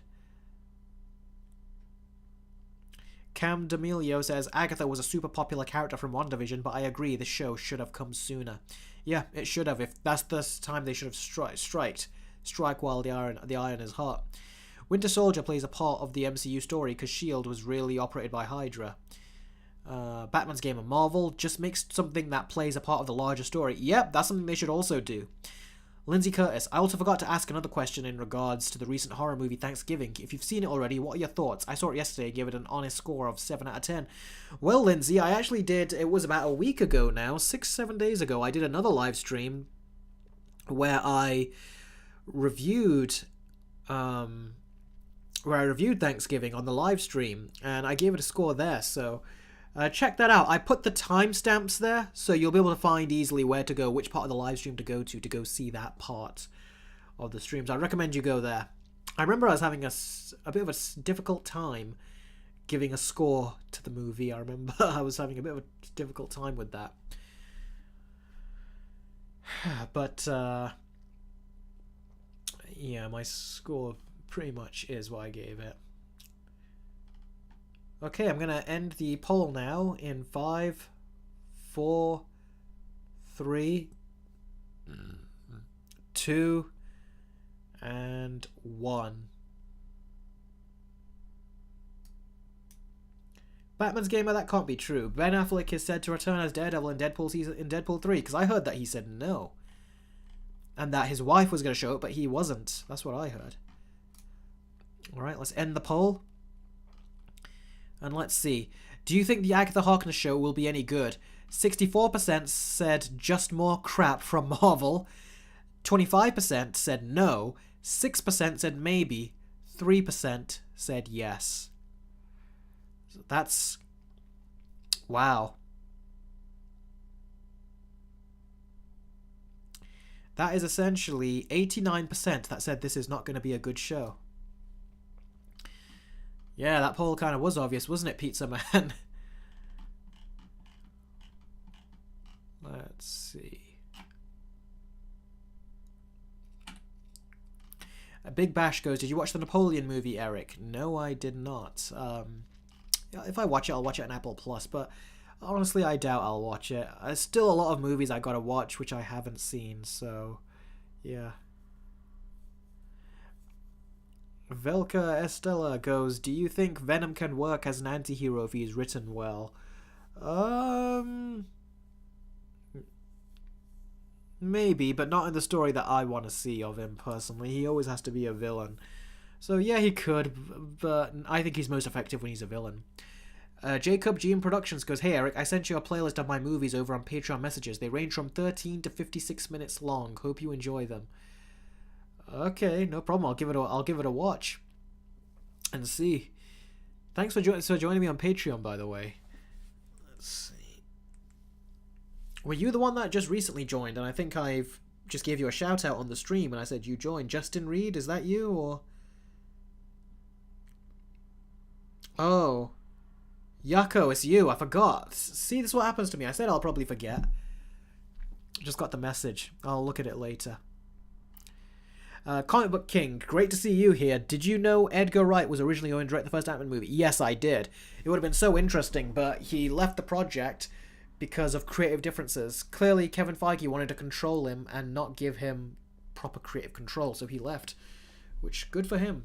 Because Marvel, they do suck when they just take control. Why would you want to take control away from him in an Ant-Man movie, by the way?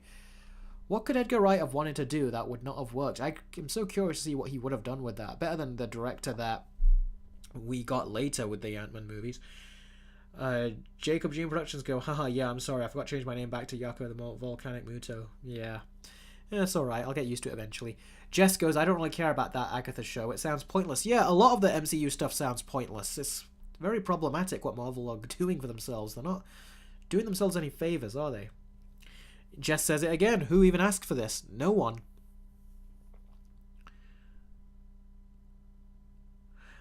Hui Toonmore, great to see you here. He goes, will you be reviewing the Disney Plus Percy Jackson series when it comes out and compare it to the Fox movie from 2010? I don't know, because I'm not really a Percy Jackson person. The next thing I do want to cover is going to be the Netflix Avatar The Last Airbender show with the animated show, and maybe I'll compare it to the live-action movie if we get there, if I can get there on time. That's what I'm trying to do next.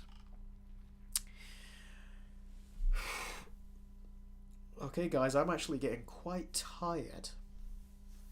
I'm thinking of ending this live stream sooner, but at the same time, I always say that and I don't. I end up doing it for about another half hour. Let's see. Loki is the only good show. I've heard Loki is the only good show. You guys know, though, I did like Hawkeye, although I did have a lot of problems with it. But I did like the heart of that story, which is about Hawkeye trying to get home to his family. I thought they did that very effectively.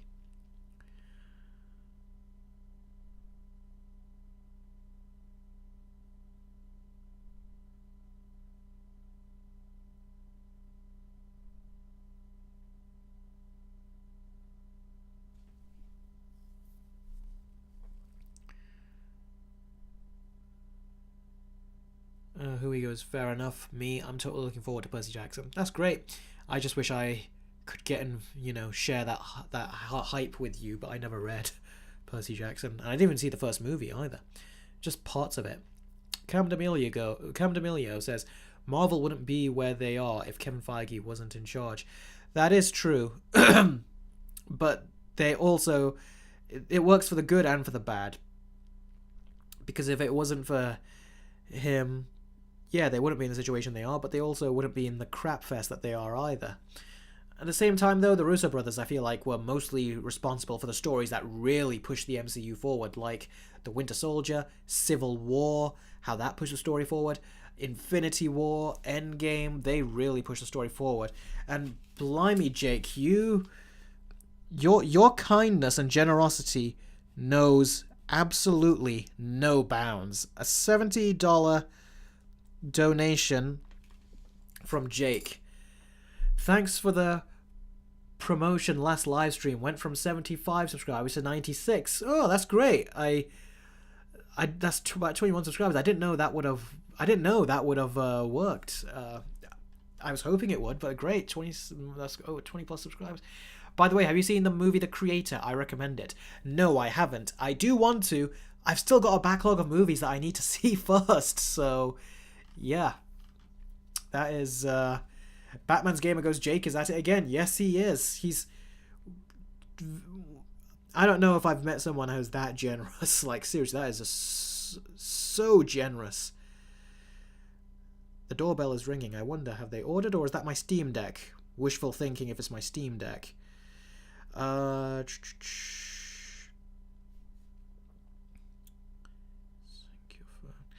Yeah, I'm just seeing if anyone's done a super chat thing with the PayPal donation link I left in the description. because I really want to see if in this stream if we can get that done at least once, just so I can see if it works. Because like I said, YouTube do take 30%. 30% is the only problem with the bigger donations. It's not a problem with the smaller donations, like when you do the $2 donations or the $1 and stuff. It's like, what are they going to take 30% of? It's like, those normally work out well. It's always the bigger ones where I'm trying to make you more wary of in that way. Also, Craven will be R-rated. Sony, I have no faith due to Morbius and the upcoming Madam Web crap. Yeah, they don't know what they're doing. Apparently, they're going to try to make a Sinister Six movie as well. Oh god, there's those guys down there. It's like they don't know what they're doing. They have this great property and they have no clue what to do with it. So they're just making movies for the sake of making them. Jakes goes, I tried, but it didn't work for some reason. Sorry. Oh, it didn't work. What did it say? I'm curious because I don't have friends I can speak to live, in Canada or anything where I can say here, like, oh, it didn't work. What message did it say? This is the only time I get to say that. Because if it didn't work, I need to find another method. I think it's Cletus Cassidy, red hair, insanity in him goes Batman's Gamer. Yeah, it is. Definitely. Pizza Man, Madam Web looks like a CW cringe fest. Yeah, that's what I said in my trailer reaction on Patreon. Again, I covered it on Patreon. Just the $1 perk, you get my trailer reactions. Yeah, I said that's what it looks like. It looks like a CW show, especially with the songs that were playing. I went into full dissect mode as to why I thought it was CW, but yeah, I did not like that at all. Batman's Gamer, bro, if they make a Sinister Six movie without Spider-Man to participate in it, my god. Yeah, exactly. It's like, what are you trying to do? Who's the hero? Did they just fight each other? I don't know. Jake said it didn't go through. Okay, then. I'll try to fix that. Thanks very much for testing that for me. This is the first time I've set that up, so thanks very much for trying it. I really appreciate it. I'll try to find an alternate method.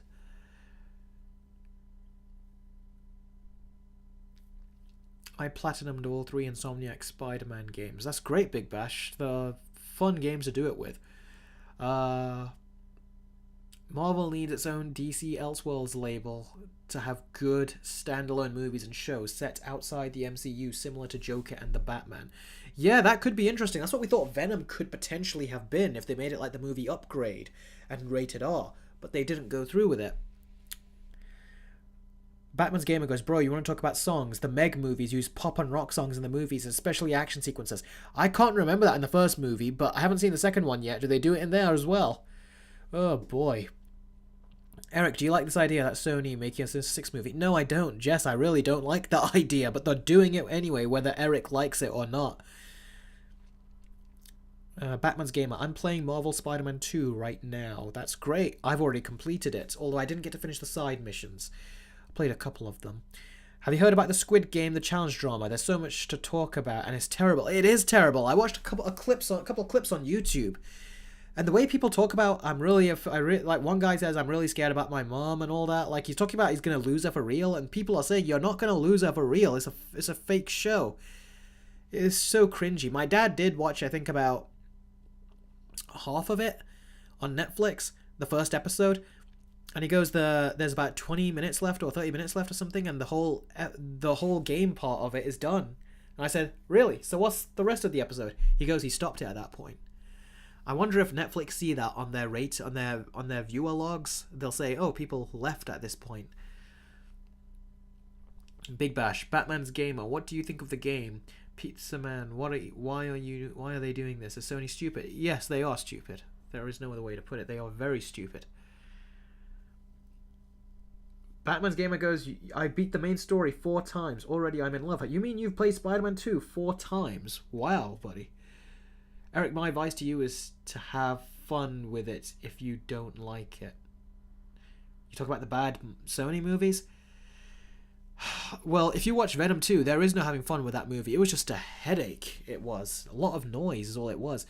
Elite says, Marvel's put out so much content, but it meant nothing to their vision of what they are leading towards.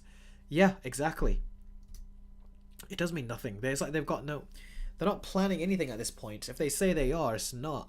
I heard a recent rumor, I think it was today or yesterday, that Shang-Chi 2 Deadpool 3, Fantastic Four, and one other movie. Apparently, those are going to be the 4 movies that will set up Secret Wars, is what I heard. So maybe now they're trying to come up with a plan, but I still don't think they'll be able to squeeze a plan in right now, especially this late into the game. Batman's Gamer, I platinumed in my second time, 100%. Big Bash goes, I'm on my second playthrough on ultimate difficulty. Wow. I thought the difficulty was a bit more unforgiving in Spider-Man 2, I thought, when I was playing it. Pizza Man goes, Carnage was a massive disappointment and let there be Carnage. Yeah, he was, totally. They got a good actor to play him, but they PG-13'd him, and it wasn't good at all. Batman's Gamer, I'm 125 hours in Marvel Spider-Man 2. Wow. There are a lot of games that I've been playing for years, and I'm still not, like, 125 hours into them. Hitman Absolution is a game that I've got played, I think, the most in the last year. Just so much fun, especially to play on the Steam Deck. I'll be talking about, like I said, all these games I play and stuff, I'll be talking about them more when my new Steam Deck OLED comes, and it will all go to Patreon on my game show, which is coming up. So, yeah.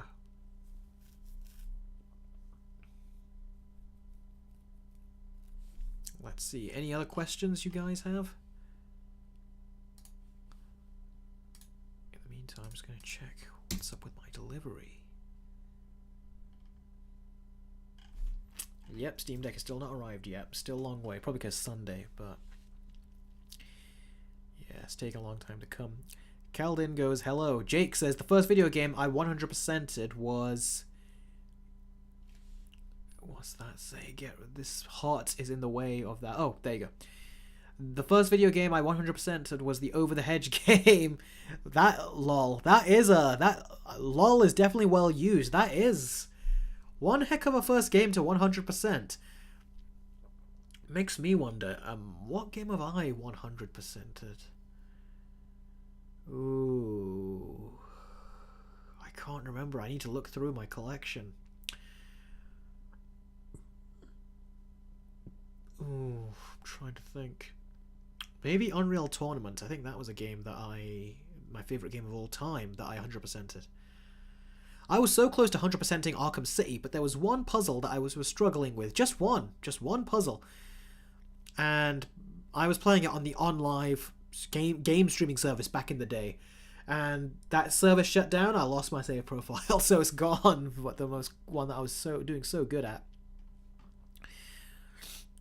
Batflick fan 16 says, are you excited for the Godzilla X Kong trailer that will come out December 3rd? I'm not excited. I feel like I got my money's worth for the last one, but I'll take a look at it. Again, I'll react to it on my Patreon. No, which is the name of the user here. Is Endgame still a 10 out of 10 for you? I'd say probably a 9.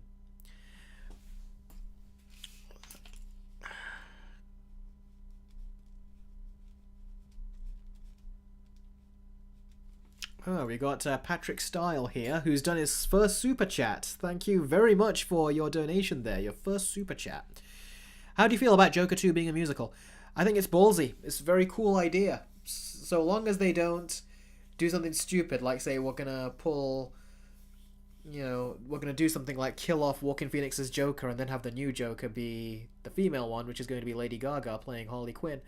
So long as they don't pull anything like that, I'm going to be very curious to see what they do, like, genuinely, but they say it's going to be risky and stuff, so I really hope that's not what they mean by risky, because that's what they said with stuff like The Last of Us, and look what happened there. So, I'm curious. They're trying something new, which is exactly what I wanted. So, they did it with the first one, they did very well. I'm sure they're going to know what they're doing here as well, so I fully am, like, really interested to see what they do. What's the biggest shock value in Spider-Man 2, says Batman's Gamer? The biggest shock value, I'd say some stuff that Craven did. Jake says, it's actually a pretty decent brawler/beat-em-up. I know movie-based games don't have the best rep, but not all are bad. Yeah, they're not. My favourite one, which I play on my Steam Deck, which I've actually got emulated on the PlayStation 3 emulator, is X-Men Origins Wolverine. That is the game that I play a lot, especially that last level, just to beat up a bunch of the, cut up a bunch of the bad guys coming at you. It's a lot of fun. Makes me look really forward to the Insomniac Games version that's coming out, but unfortunately I thought it was going to be 2024, but it looks like I'm going to have to wait till 2025 now, so yeah. Nathan Cornwell says, do you watch The Hunger Games? Yes, I did. I did not like the first movie. My sister liked it, though. Then I saw the second movie. I really liked that, and my sister didn't like it very much. It was kind of funny how those opinions swapped. And then I kind of became a fan after that. I was like, wow, this second Hunger Games was so good. I actually went to go read the book. I actually bought the books on online straight after I saw the movie of the second one, and I read the third book instantly. I was like, I gotta read this. It was a bit slow in places, and the book takes place in Katniss's mind, and it really does feel like that, like you're just reading a diary from a girl at times. It's like, dude, you're doing so much talking. And it did slow down my reading of it, but the story was good, but it was just, the ending was kind of very disappointing. Jake goes, The Trash of Us Pop. Yeah, I really do not like The Last of Us Part 2. Oh, Miles Adair's done a $10 super chat. Thank you very, very much, Miles. I really appreciate that. I know there's a PayPal donation, but I don't know how to use it. Question from the previous stream. I didn't donate it on time. What is your favourite Spielberg movie? Mine is The Fabelmans. Okay, I'll answer the first part of that question first. The PayPal donation link, what do you mean you don't know how to use it? I've got instructions placed in there, so when you click it, I've written instructions. It goes, put in how much you want to donate, and then press donate, and then I've said, there should be another box that shows up saying, put your username and your question here. And then once you do that, it'll pop up on my phone, and then I'll be able to read it off of my phone to the live stream. The same as a super chat, except the donation amount all goes to me, and none of it goes to YouTube, and only 3.3% goes to PayPal, which is nothing. So give it a go. If you want to just do like $1, something as little, just to test it out, go ahead, and that'll be great. It'll be cool, because I do want to find a second alternate method for people to donate, and the PayPal one seemed to be the easiest. Anyway, your second part of your question was, what is your favourite Spielberg movie? Mine is The Fabelmans. My favourite Spielberg movie... I never quite thought of that. What is my favourite Steven Spielberg movie? I'll say Indiana Jones 3, because I do love that movie. I think I gave it a 9 or a 10. I gave it a high score. So yeah, I'd say that. But Spielberg, he's made a lot of great movies. Also, speaking of the Israel-Palestine thing again, I just want to quickly mention it. Do you know that have you guys seen the show called You? In You season 2, there was that character called Love who was in there. I can't remember the name of the actress, but great character, great actress as well. Even she recently gave her support to Palestine and retweeted something that a Jewish account tweeted, saying that don't use our previous tragedies as an excuse to justify, you know, the bad things that you're doing to Israel, is what they said. And she retweeted that, which basically means that she stands with Palestine too. And she's supposed to be a Jew. I thought she wouldn't support them. I just kind of got that vibe from her, because she did an interview with her co-star who's in You, who plays Joe, and she talked about Jews, and I was like, the way she's talking about it, I think she'll be the type that would be pro-Palestine, but sorry, pro-Israel, but she isn't, which is interesting. So props to her for that, like real props. So yeah, more actors are starting to voice their opinions on that regard, and it is very, very good of them. I don't know what currency that is, Masked Hoodie 948, but thank you very much for your donation. Let me just quickly write this down.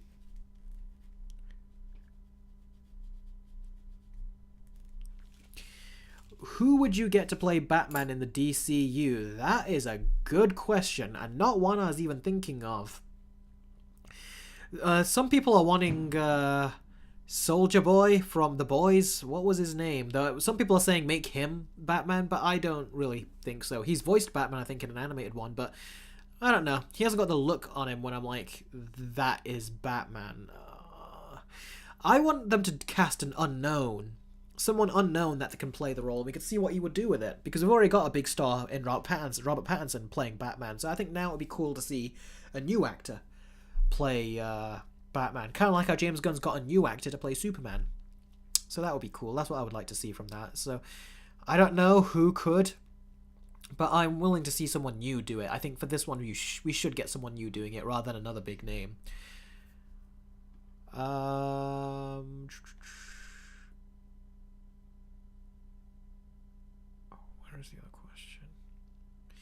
Jess goes, what's your favorite Zack Snyder movie? His Justice League film, I thought was his best movie.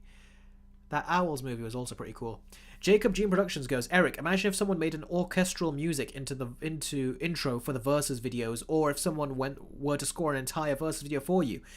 If you know someone who can do that, by all means, let me know, because I was thinking, I've had that thought myself, but never come across anyone.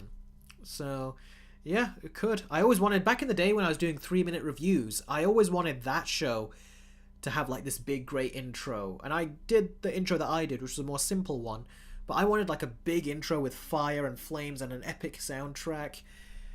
But I had to be more realistic, so I did the one that I did. The intro that you see with all of mine, I did little jokes and things. I did those instead. Saying, my name is Eric, and welcome to another episode of 3-minute reviews. And I'll hold the game up, and I'll do a close-up shot of the game by bringing the camera closer. It was 3-minute reviews was a lot of fun, really it was. So hopefully on Patreon with my new game show, you'll get more of those types of stuff. Jacob G Productions goes, I might know someone. Cool, forward them to me. Didn't think you actually would know someone. It'd be funny if you said yourself. That would be funny, that would be. Do you know what I would really like? I don't know, I'll just put it out there seeing as we're talking about it. Because you can't use music from the actual movies anymore in the background because they get censored for copyright, which is irritating. So I have to use covers. And I ask people, can I use covers and stuff? And I'll always credit them in the description. So sometimes I try to contact them. There's no message back after a long time. So what I just do in many of the cases, I just use it and then I just place it in the description, say this is the music I use, so I direct everyone to it. And it would be cool if someone could actually, like, just whenever I wanted on command, I'd say I want this music, this music, this music, I want a cover theme of those, and someone could just make them for me.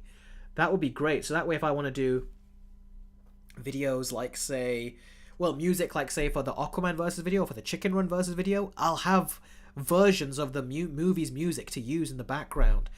That would be a dream thing if I could have something like that. That would be something I really would like, and I'd really need, because I am struggling to find good music to put in videos these days.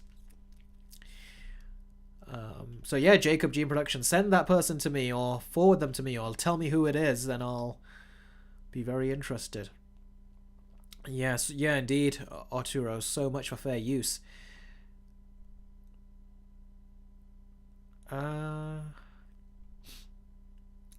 Batman's Gamer says, I gotta save Black Cat in Spider-Man 2 right now. Miles talks with Black Cat is cool. No Felicia teasing Spider-Man is an absolute refresher. That's true, although in the gameplay trailer when Kraven was looking at his map and they said we've got these people that you can hunt, when he goes, is this it? Is this the hunt that I was getting? He wanted a bigger hunt. I would have really liked it. Because we see Felicia on there, I wanted a much bigger role to happen. But instead, we kind of get the South Park Pandaverse thing happen with Felicia as Black Cat in Spider-Man 2. That's all I'll say. You can watch the rest and let me know what you think. But that's what I think, a bit of that. Big Bash goes, I miss gaming content on your channel, Eric. Yeah, I miss it too. Hence, I'm doing the game show on Patreon, where there'll be a ton more game content. A ton. Big Bash is asking the question. I don't know if that's a spoiler.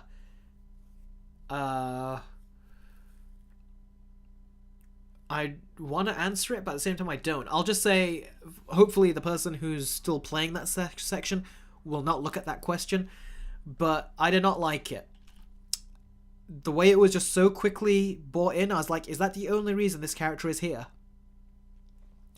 That's what I thought. So I did not like that. The way it was done as well, and there's supposed to be a very Catwoman Batman situation going on there, and them doing this, it's like they just tried to abandon it, and I was like, this did feel like it was just pandering again, like they just touched that panda stone that they talked about in that South Park episode. Arturo goes, did you watch Wish? No, I did not. I can watch Wish if you guys want me to do a review at some point.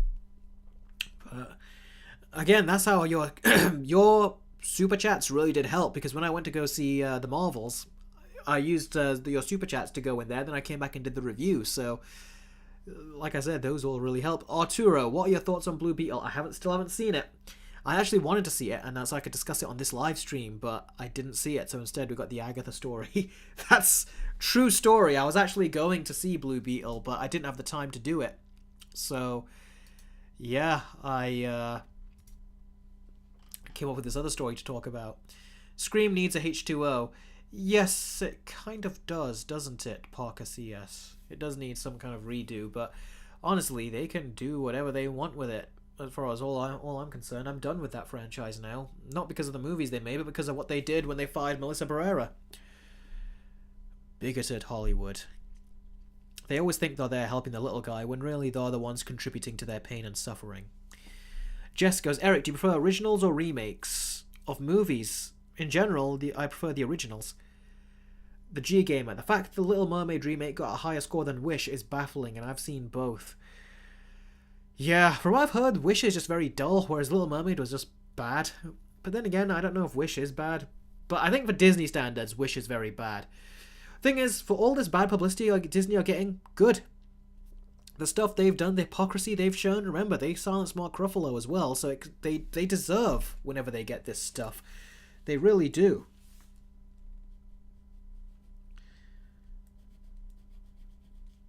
Jake, Batman's Gamer said it best. Jake is at it again. He really is. I don't know how. You really are helping me in so many ways. I don't know. I feel like I can't emote in the same way I did like in the last live stream where I was speechless. Now I'm just saying things, but I'm rambling a bunch of muddled words. Batman's Gamer, he won't, because I'd be surprised if he was. Please don't go broke. But I remember last time he works a very good job where he can do it, so that's why he does it. So yeah, but I would never want any of you guys to donate to get broke. But thank you very much, Jake. Again, as always, I'm always greatly. I don't know that. That scared the crap out of me. That was my Alexa. For some reason, it picked up a voice. It's not gone. There you go. The light's gone off. I hate when Alexa does that. It's so annoying. What was I saying? Thank you, Jake, very much. I really do appreciate when you do these donations. Really, I do. Just some random questions. Who's your favorite SpongeBob character? What was your first 15-rated movie, and how old were you? Have you seen Short Circuit? Do you have any movie crushes? That's awfully personal, but alright. Pixar or DreamWorks? Do you know Don Bluth's work? Alright. Let's start with the first question. Who's your favorite SpongeBob character? Mr. Krabs. I like how much of a tight arse he is. That's what makes him so funny, like really funny as a character. There's some jokes are just kind of like, yeah, he's just doing the regular old Krusty Krabs jokes, you know. But then there's other jokes he does where it's so funny, like how he's so tight. Like when he has that popular episode, which is one of my favorite ones, which is where the No Pickles episode, where SpongeBob was questioning his whole craft because he was being told there was no pickles in his burger, in his Krabby Patty. I remember when that person that says, I want a refund, and then Krabs hears it, and all the way in the other room, he's like, refund? And he just rushes in. And he goes, what's the big deal? Then he goes, I didn't have any pickles in my Krabby Patty. Then he goes, I want a refund. And then he goes, it says that in your policy. Then he goes, what? Where? What policy? That one. And they zoom right into the menu, like right in, and just on a tiny little, like a little chicken scratch on the wall, it says about a refund. Then he goes, oh, that policy. And then he's like, no, please don't. And then he has to give him a refund. Then he goes, that refund is coming out of your paycheck, boy. When he says to SpongeBob. That was funny. That was very funny. So, yeah, Krusty Krabs. Mr. Krabs, he's hilarious as a character. So that's the first question. What was my first 15 rated movie and how old was I? My first 15 rated movie is a movie that was not actually rated 15. It was Tim Burton's Batman movie. In the UK, they had U, which is PG. I mean, U, which is the G rating in America. Then they have PG, which America and UK ratings both share PG, means the same thing. And then in America, they introduced PG-13 with Indiana Jones 2. And then they have rated R. In the UK, we had U, PG, 15, which is our rated R. And then 18, which is our hard R. We didn't have a PG-13 rating at the time. We only had a PG-13 rating in theaters, but not on home release. So Batman was rated 12, but when I saw it on home video, it was 15. So that was the first one I can remember. The first actual 15 movie I saw, I don't know. Maybe it was Matrix. It might have been Matrix, I think. Matrix? Yeah, it's probably Matrix. That's the earliest one I can remember. It might have been a different one for all I know, but that was the first one that I can remember. And have you seen Short Circuit? No, I haven't. I've seen reviews of it, though. Is interesting. I did watch the movie with the talking robot that was directed by the guy that made District 9. Slappy? Was it called? Chappie. Slappy. It was called Chappie. I saw that. So that, I hear, is similar to Short Circuit, but also different. So I saw that. It had Hugh Jackman in it. It did as well. And do you have any movie crushes? Yes. It's funny, my brothers and sisters asked me this, and we all kind of exchanged some that we had. One for me was Elizabeth Olsen. At times. There were times where it wouldn't happen, where I wouldn't get the crush, and then there's other times where I would, and I'd be like, okay, you know, there was a mix. It did depend, but yeah, she was one. And Scarlett Johansson, of course, was another one, like what many people did. Do you have, what Pixar or DreamWorks, which one would I choose?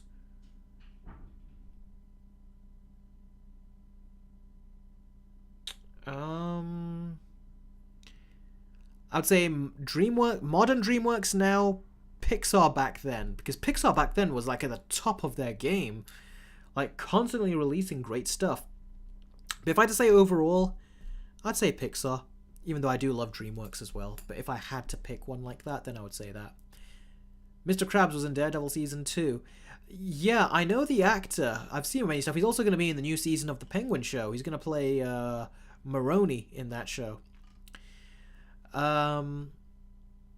I like old SpongeBob or new SpongeBob? Old SpongeBob. Batman's Gamer goes, Elizabeth is pretty. She actually hated her costume in Civil War. She said it was too revealing. Yeah, and then in WandaVision, didn't she wear something else that was even more revealing when she took the comics accurate costume? So that was weird. And don't they go to the red carpet being even more revealing than they are in their movies? It's like, actors, man. Like, I'm so against that, except when I'm really for it. Jake goes, Matrix was pretty tame for a R15, to be honest. If you want to know my most violent 15 movie that I saw first, it was Terminator 2. In fact, I wasn't even allowed to see the first Terminator when I was young, because it was... The first Terminator was 18 in the UK. The second one was 15. Batman's getting... Yeah, he is playing Salvatore Maroni in Penguin, yeah. He's, yes, that is a very good casting choice. What was Mr. Krabs' name? Like I say, I've got a very bad name. What was the actor's name that played Mr. Krabs? Because I always remember him in conversation, but it's in this live stream where I just seem to forget.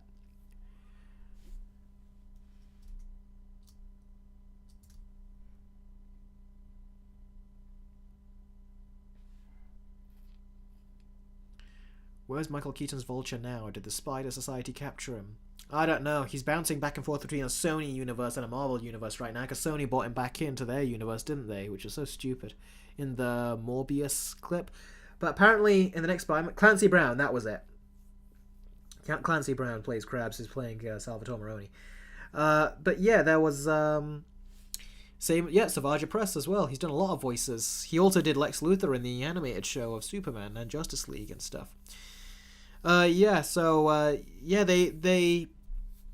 They brought him back and forth, yeah. And apparently the rumor is that Sony are going to retcon it and let him be in the next Spider-Man movie that's in the MCU, so they're going to take him out of their universe. That's the rumor. Wouldn't surprise me if they did that. Hey Eric, have you seen Mortal Kombat Legends Snowblind in Cage Match? No, I haven't, because I love the first movie, Scorpion's Revenge, but then they did the other one that came out after, which was called Battle for the Realms. It was so bad. So bad. I was like, that really put me off. And I've not seen the others since, and I've heard the others are not that great either. So the first one is great, which is Scorpion's Revenge, but the others are just pretty naff from what I hear. Okay, 15 minutes for the live stream, and then I think we're going to call it a stream. Jess says he is staying in the Morbius universe. We'll see what happens, but that's one rumor I heard. Miles Adair goes, just a random question. Have you seen any Pixar shorts before they made Toy Story? One of the Pixar shorts traumatized as a kid. Kind of freaked me out. I'd be curious which one that was. But yeah, I did see some shorts. One of the shorts that I remember seeing was the Pixar lamp that would always like look at the screen. There was a big lamp and there was a small lamp. The little lamp was playing with the ball. Silent filmmaking, and I remember as a kid I understood all of that. I felt like I could relate to the little kid and the father that was there. I could relate to that dynamic. So great that was. How do you feel about Kraven the Hunter being rated R? Completely pointless. Who cares if it's rated R? If there was any movie that Sony should have made rated R of these standalone supervillains, they should have done it with Venom. They should have done it with Venom, and they should have done it with Carnage. And they said they were going to do a rated R Venom with that first movie. Then they wimped out and made it PG-13. Then they said they were going to do a rated R Venom and Carnage, you know, the Venom 2, because of how good Joker did. But then they wimped out again, and they made it PG-13, and it was, you could just tell it was so badly restricted with how they were trying to limit the violence and everything. I'd say it's even less violent than the first one. Yeah, Griffin99. What's my favorite Star Wars: The Clone Wars season? It is also season 5. But the reason season 5 is so good is because of the seasons prior. So you really got to make sure that you watch those seasons prior and then get to that. That's what makes season 5 so freaking good, because the characters really go through these changing arcs. It's amazing. Smoothie King goes, "Hey Eric, I'm gonna head out now. Thanks for the awesome stream. Bye." Yeah, no problem. Thanks for dropping by. Take care. Clancy Brown as Mr. Krabs was killed in Daredevil Season 2. I can't even remember. I need to see that again. Hey Eric, I'm gonna head... Oh no, I've already read that. Jacob goes, "Well, one of them did the music for the first Yako movie and doing the music for a Godzilla fan film. His name is Caleb D. Govan, a close friend of mine. Another friend in that camp is Aria Summers." Cool. I'll definitely take note. But yeah, if there's any tests they have done, like any music demos or something, let me see. I'd love to see what covers they make. Samuel Kim, he is very good when it comes to doing cover of musics, and is like very good and very high quality.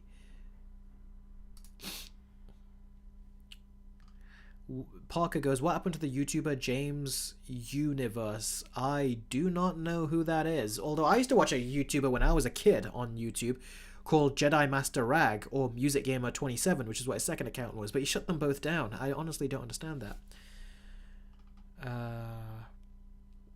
Have you ever watched the YouTube channel, Spirit Hero goes, "Have you ever watched the YouTube channel Cinema Wins?" You think you spelt it wrong, Cinema Wins. "I did for a while, but then quit, realizing that he's one of those people who defends bad movies just because they are made by Disney MCU. Yeah, some people do that. Miles Adair, "It was Tin Toy, a short film by John Lasseter. The ending of it made me cry even to this day. I can't hold it back. If you get a chance to see it, you'll know what I mean." Okay, Tin Toy. I think I do know what it is. It was that with that toy that was like hitting that thing on his chest. That drum or whatever. If it's that one, then I think I've not seen it, but I've seen adverts of it. Yep, it is that one. I've only seen it in an advert. I've not seen it for real, but I'll give it a watch. But yeah, I used to enjoy these shorts when I was young. There was one with that sparrow or something that showed up. That the birds, that was funny as well. Pizza Man goes, "Well, I'm heading out. See you next stream." Alright, buddy, take care. Like I said, the stream's going to be over in 10 minutes now. So, anyone's got any questions to ask, be sure to ask them, and I'll answer. Hey Eric, did you hear that Deadpool 3 is the only MCU film they have confidence in, and that it sets up Secret Wars? I wouldn't be surprised for them to have confidence in it. It has all the characters in it that people want to see. All these other characters they're making movies of, no one wants to see. Tom Holland overrated. I wouldn't say Tom Holland is overrated. Well, he kind of is if they put him in movies like Uncharted, for example.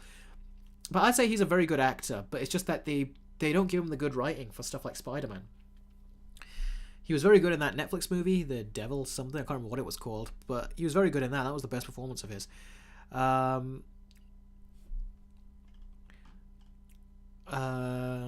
you thought about watching Loki Season 2? After I watched Loki Season 1, maybe, but I haven't gotten around to that. Mercury, did you watch Titans? If so, what do you think of it? Season 1 was good. Surprisingly very good. Season 2 was complete crap. It really was. They even took one episode out of the finale of Season 1 and moved it over to Season 2, and it was just rubbish. So was their version of Batman they got. So completely miscast. Batman's Gamer, can we keep Hogue or Hope? And Hogue and Pierce Brosnan as Hawkman and Dr. Fate for the DCU.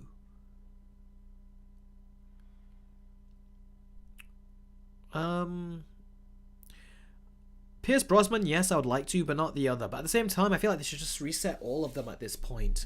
If you're going to reset Batman, Wonder Woman, and Superman, you gotta reset everyone. The Dark Lord, did you ever see any content for the Old Republic era of Star Wars?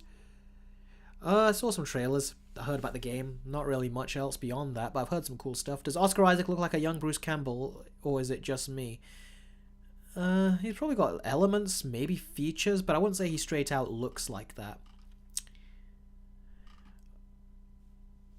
The chili dog vendor, can you rank all the live-action Spider-Man love interests? I think I did that in my Spider-Man 2 3-way versus video. So check that out. I think I thought about it and gave it a detailed explanation there.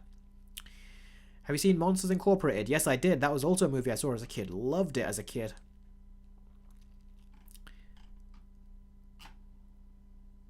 Suicide Squad 2016 or the Suicide Squad 2021? Suicide Squad 2021, of course. I'm still hoping David Ayer's cut gets released at some point. Drake Colley, what are your thoughts on Resident Evil 7 Biohazard? I've not played it. My Steam Deck should be able to play it, but I've got a lot of games on it which I still haven't played yet. So, yeah, it's going to be one of those things where I just don't have time for it. He said in his verse, the chili dog, he said in his versus video. Yeah, my versus video, I mentioned it. I guess I'll ask one more question. Do you think the Ant-Man movies have a perfect downward spiral between movies? Yeah, they actually kind of do. I won't say it's a perfect downward spiral, but I'd say it is pretty close, actually. Close to one. Okay, 5 more minutes on the stream. Any more questions you guys have? Any more super chats? Heck, if you want to try it, that PayPal thing I set up again, just so we can see if it works. For some people in the demographics, that would also be great. Sorry, I meant Dunst. I like Emma Stone, Gwen Stacy over Kirsten Dunst, Mary Jane. I like how it auto-corrected you to say Kirsten Dubstep instead of Kirsten Dunst. That's funny. How do you feel about Ezra Miller not returning as the Flash in the new DCU? After this, I'm going to head out. Thanks for your time. No problem, Joey Nichols. I think Ezra Miller not returning is the best choice. No one went to go see his movie.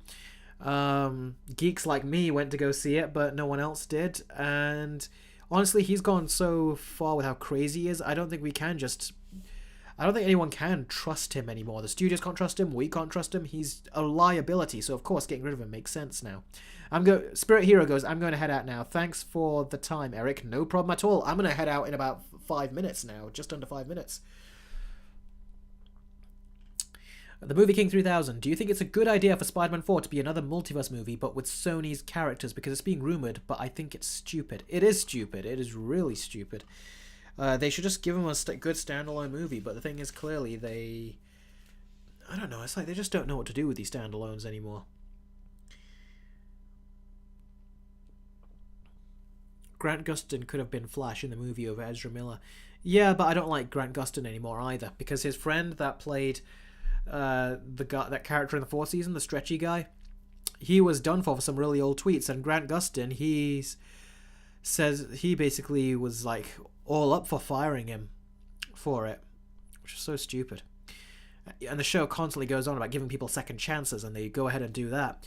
Also, Danielle Panabaker, apparently, who played Killer Frost, and she played Caitlin.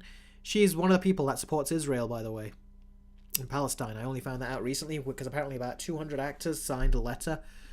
Of course, you're gonna get dummy Gal Gadot in there, but you also got, because she just mindlessly follows that, and she's not someone that, given her Imagine song that she sung, she's not someone that you look at to monitor how people should, treat people in the world.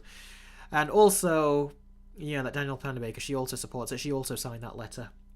I also heard Jeff Goldblum did the same thing, so yeah.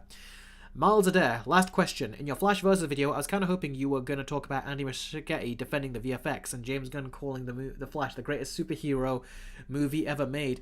Jake, I can't believe you're doing this again. I felt like I actually had to close my eyes seeing that. Right towards the end of the stream as well. Dude. Yeah, I just scrolled up. I'll get to you in a second. Let me just quickly answer that question. Let me read that question again. You just kind of like bitch slapped me one right there, but in the best way again. Last question. Your Flash versus video, I was kind of hoping you would go talk about Andy Muschietti defending the VFX and James Gunn calling The Flash the greatest superhero movie ever made. Yeah, I kind of wanted to, but the video was really dedicated towards comparing the two movies, and given my schedule at the time, I had to cut certain parts out of the script. So additionally, I think I did write about what James Gunn said, but I'm sure I would have left it in. But no, I must have taken it out if it's not in there. But yeah, I took a couple things out because I wanted to streamline the verses. Sometimes I can go really in depth with verse videos. Other times I have to pull back at places. I can't even remember the length. I can't even remember the length of that verse video, but I definitely did have to pull back in some places. Sometimes because I know I just can't get the video out on time unless I do. Otherwise, the video will just be much longer. But yeah, him defending the VFX, it was a lame excuse. It made sense in some places, like when he was in that sphere where he was reversing and going through time. That made sense. But what did not make sense was the bad effects in some of the other places. That didn't make sense. You know, the uncanny effects there. So that wasn't good. But there were a lot of effects in the movie that I did think were good.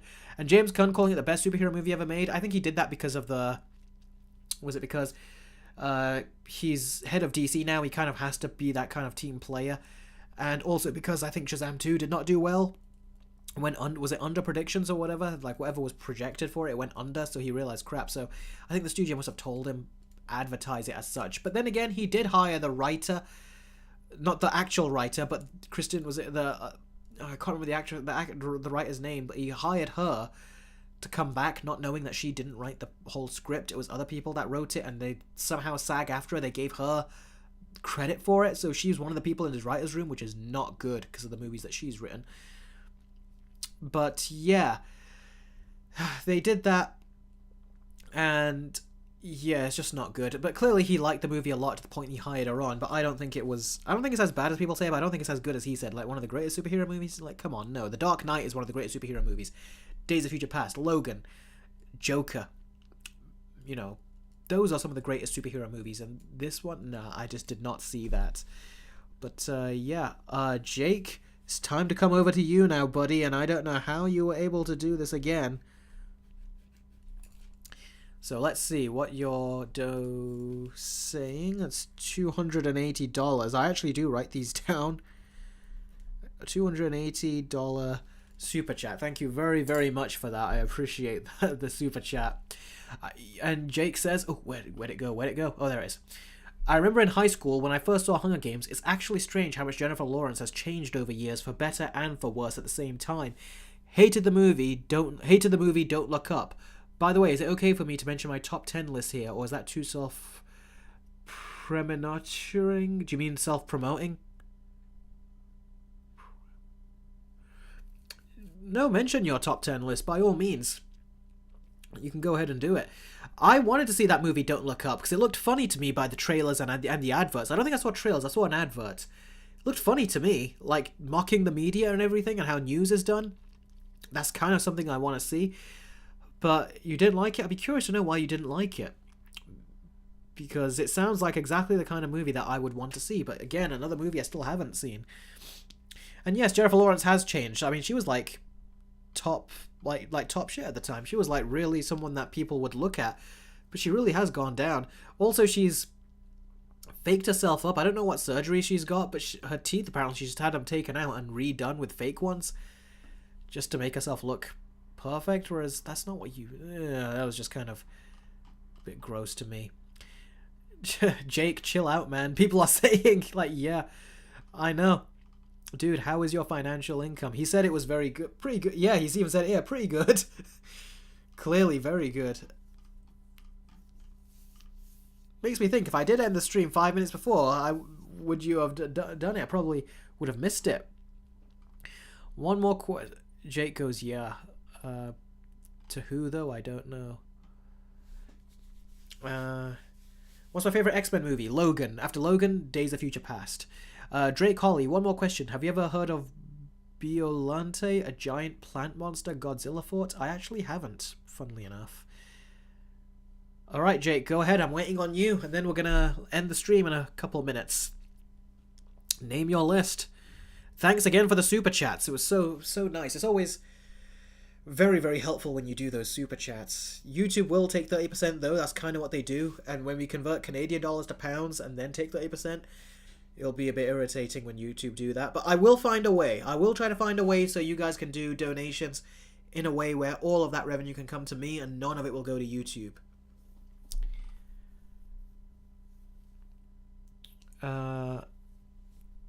Vilka, thank you very much for spamming only 3 times. I'm sorry if I missed your message. Let's see. What do you think Carnage would be in Marvel Spider-Man 2 DLC? What rating should the game have? Is Carnage in Spider-Man 2 DLC? I thought they were going to save that for the sequel, like Spider-Man 3. The rating should be an 18 if they do it, because the game technically I think is already a 16 plus here, where, you know, if I'll get my copy out. You know what, I'll probably do that. Give me a second, let me take a look. Oof. This is what happens when you sit on that chair for a long time like I have.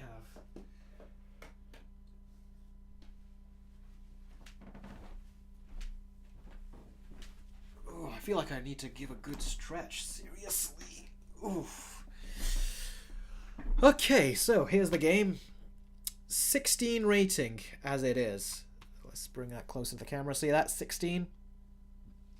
So here in the UK, the game has got a 16. You'll just have to prop that up to an 18, which is what Batman Arkham Knight has. Which is funny. Batman Arkham Asylum was 15, Batman Arkham City was 15, and then Batman Arkham Knight was 18 when that came out. So yeah, they could do the same for the third game of Spider-Man. That would be cool if they did that. Yeah. That would be neat, wouldn't it? Jess says you have a nice room, Eric. Oh, thank you very much. You don't even see that side. Sorry, not that side. This side. The camera's got it in reverse, so I thought I was pointing in the wrong direction. That side, I've got the soundbar and a projector there, which is how I watch some of the stuff when I talk about projectors. It's at the bottom of my bed, so it's a nice room. It's an attic room. It's a very small room. You can only really fit one person in here, but I've made it, you know, my man cave, essentially. I got my whole computer set up here. Do you know that wardrobe that you see? Back in our old house years ago, I actually did all my editing on that, but now I just use it to put some stuff on there. My headphones and box, like a box and stuff, and my games and my rear speaker. I do that now. So yeah, but it was funny to know that I used to just do all my editing on that with a laptop and then with a monitor and a mouse and a crappy keyboard that I had, which was a miniature kind of keyboard, a smaller one. I edited so many of my videos on that. A lot of 3-minute reviews was actually edited. Well, all of 3-minute reviews was all edited on that, except for later when I did more extravagant stuff. Then the first few episodes of 3-minute reviews was all done on that, and then I did some more extravagant stuff, which is when we moved. And I did it here. When I threw the game and shot it, I threw it up over there. That's where I threw it, and I recorded all that. Was it? Yeah, it was one of the games. Was it the Turtles game when I shot and blew up? Yeah, that's what it was. Jake De Bruin. Some top 10 lists I have are overrated movies, sequels that are better than the original, comedy horror movies, Nicktoons, best video game based off a cartoon, dueling movies, misleading trailers. Those are some of your top 10 lists. Do you mean top 10 lists on your YouTube channel, or these top 10 lists you want me to do? I need to be a bit more clearer on that, actually. Jake did his 10 list, Eric. Yeah, he has, and I've seen it. What's your favorite? Calden Bird says, what's your favorite Spider-Man movie? Mine is Spider-Man 3. Yeah, mine is also, well, not Spider-Man 3, it's Spider-Man 1. Raimi Spider-Man 1. Some top 10 lists I have. Oh, yeah, Jake, is this your YouTube channel, top 10 lists?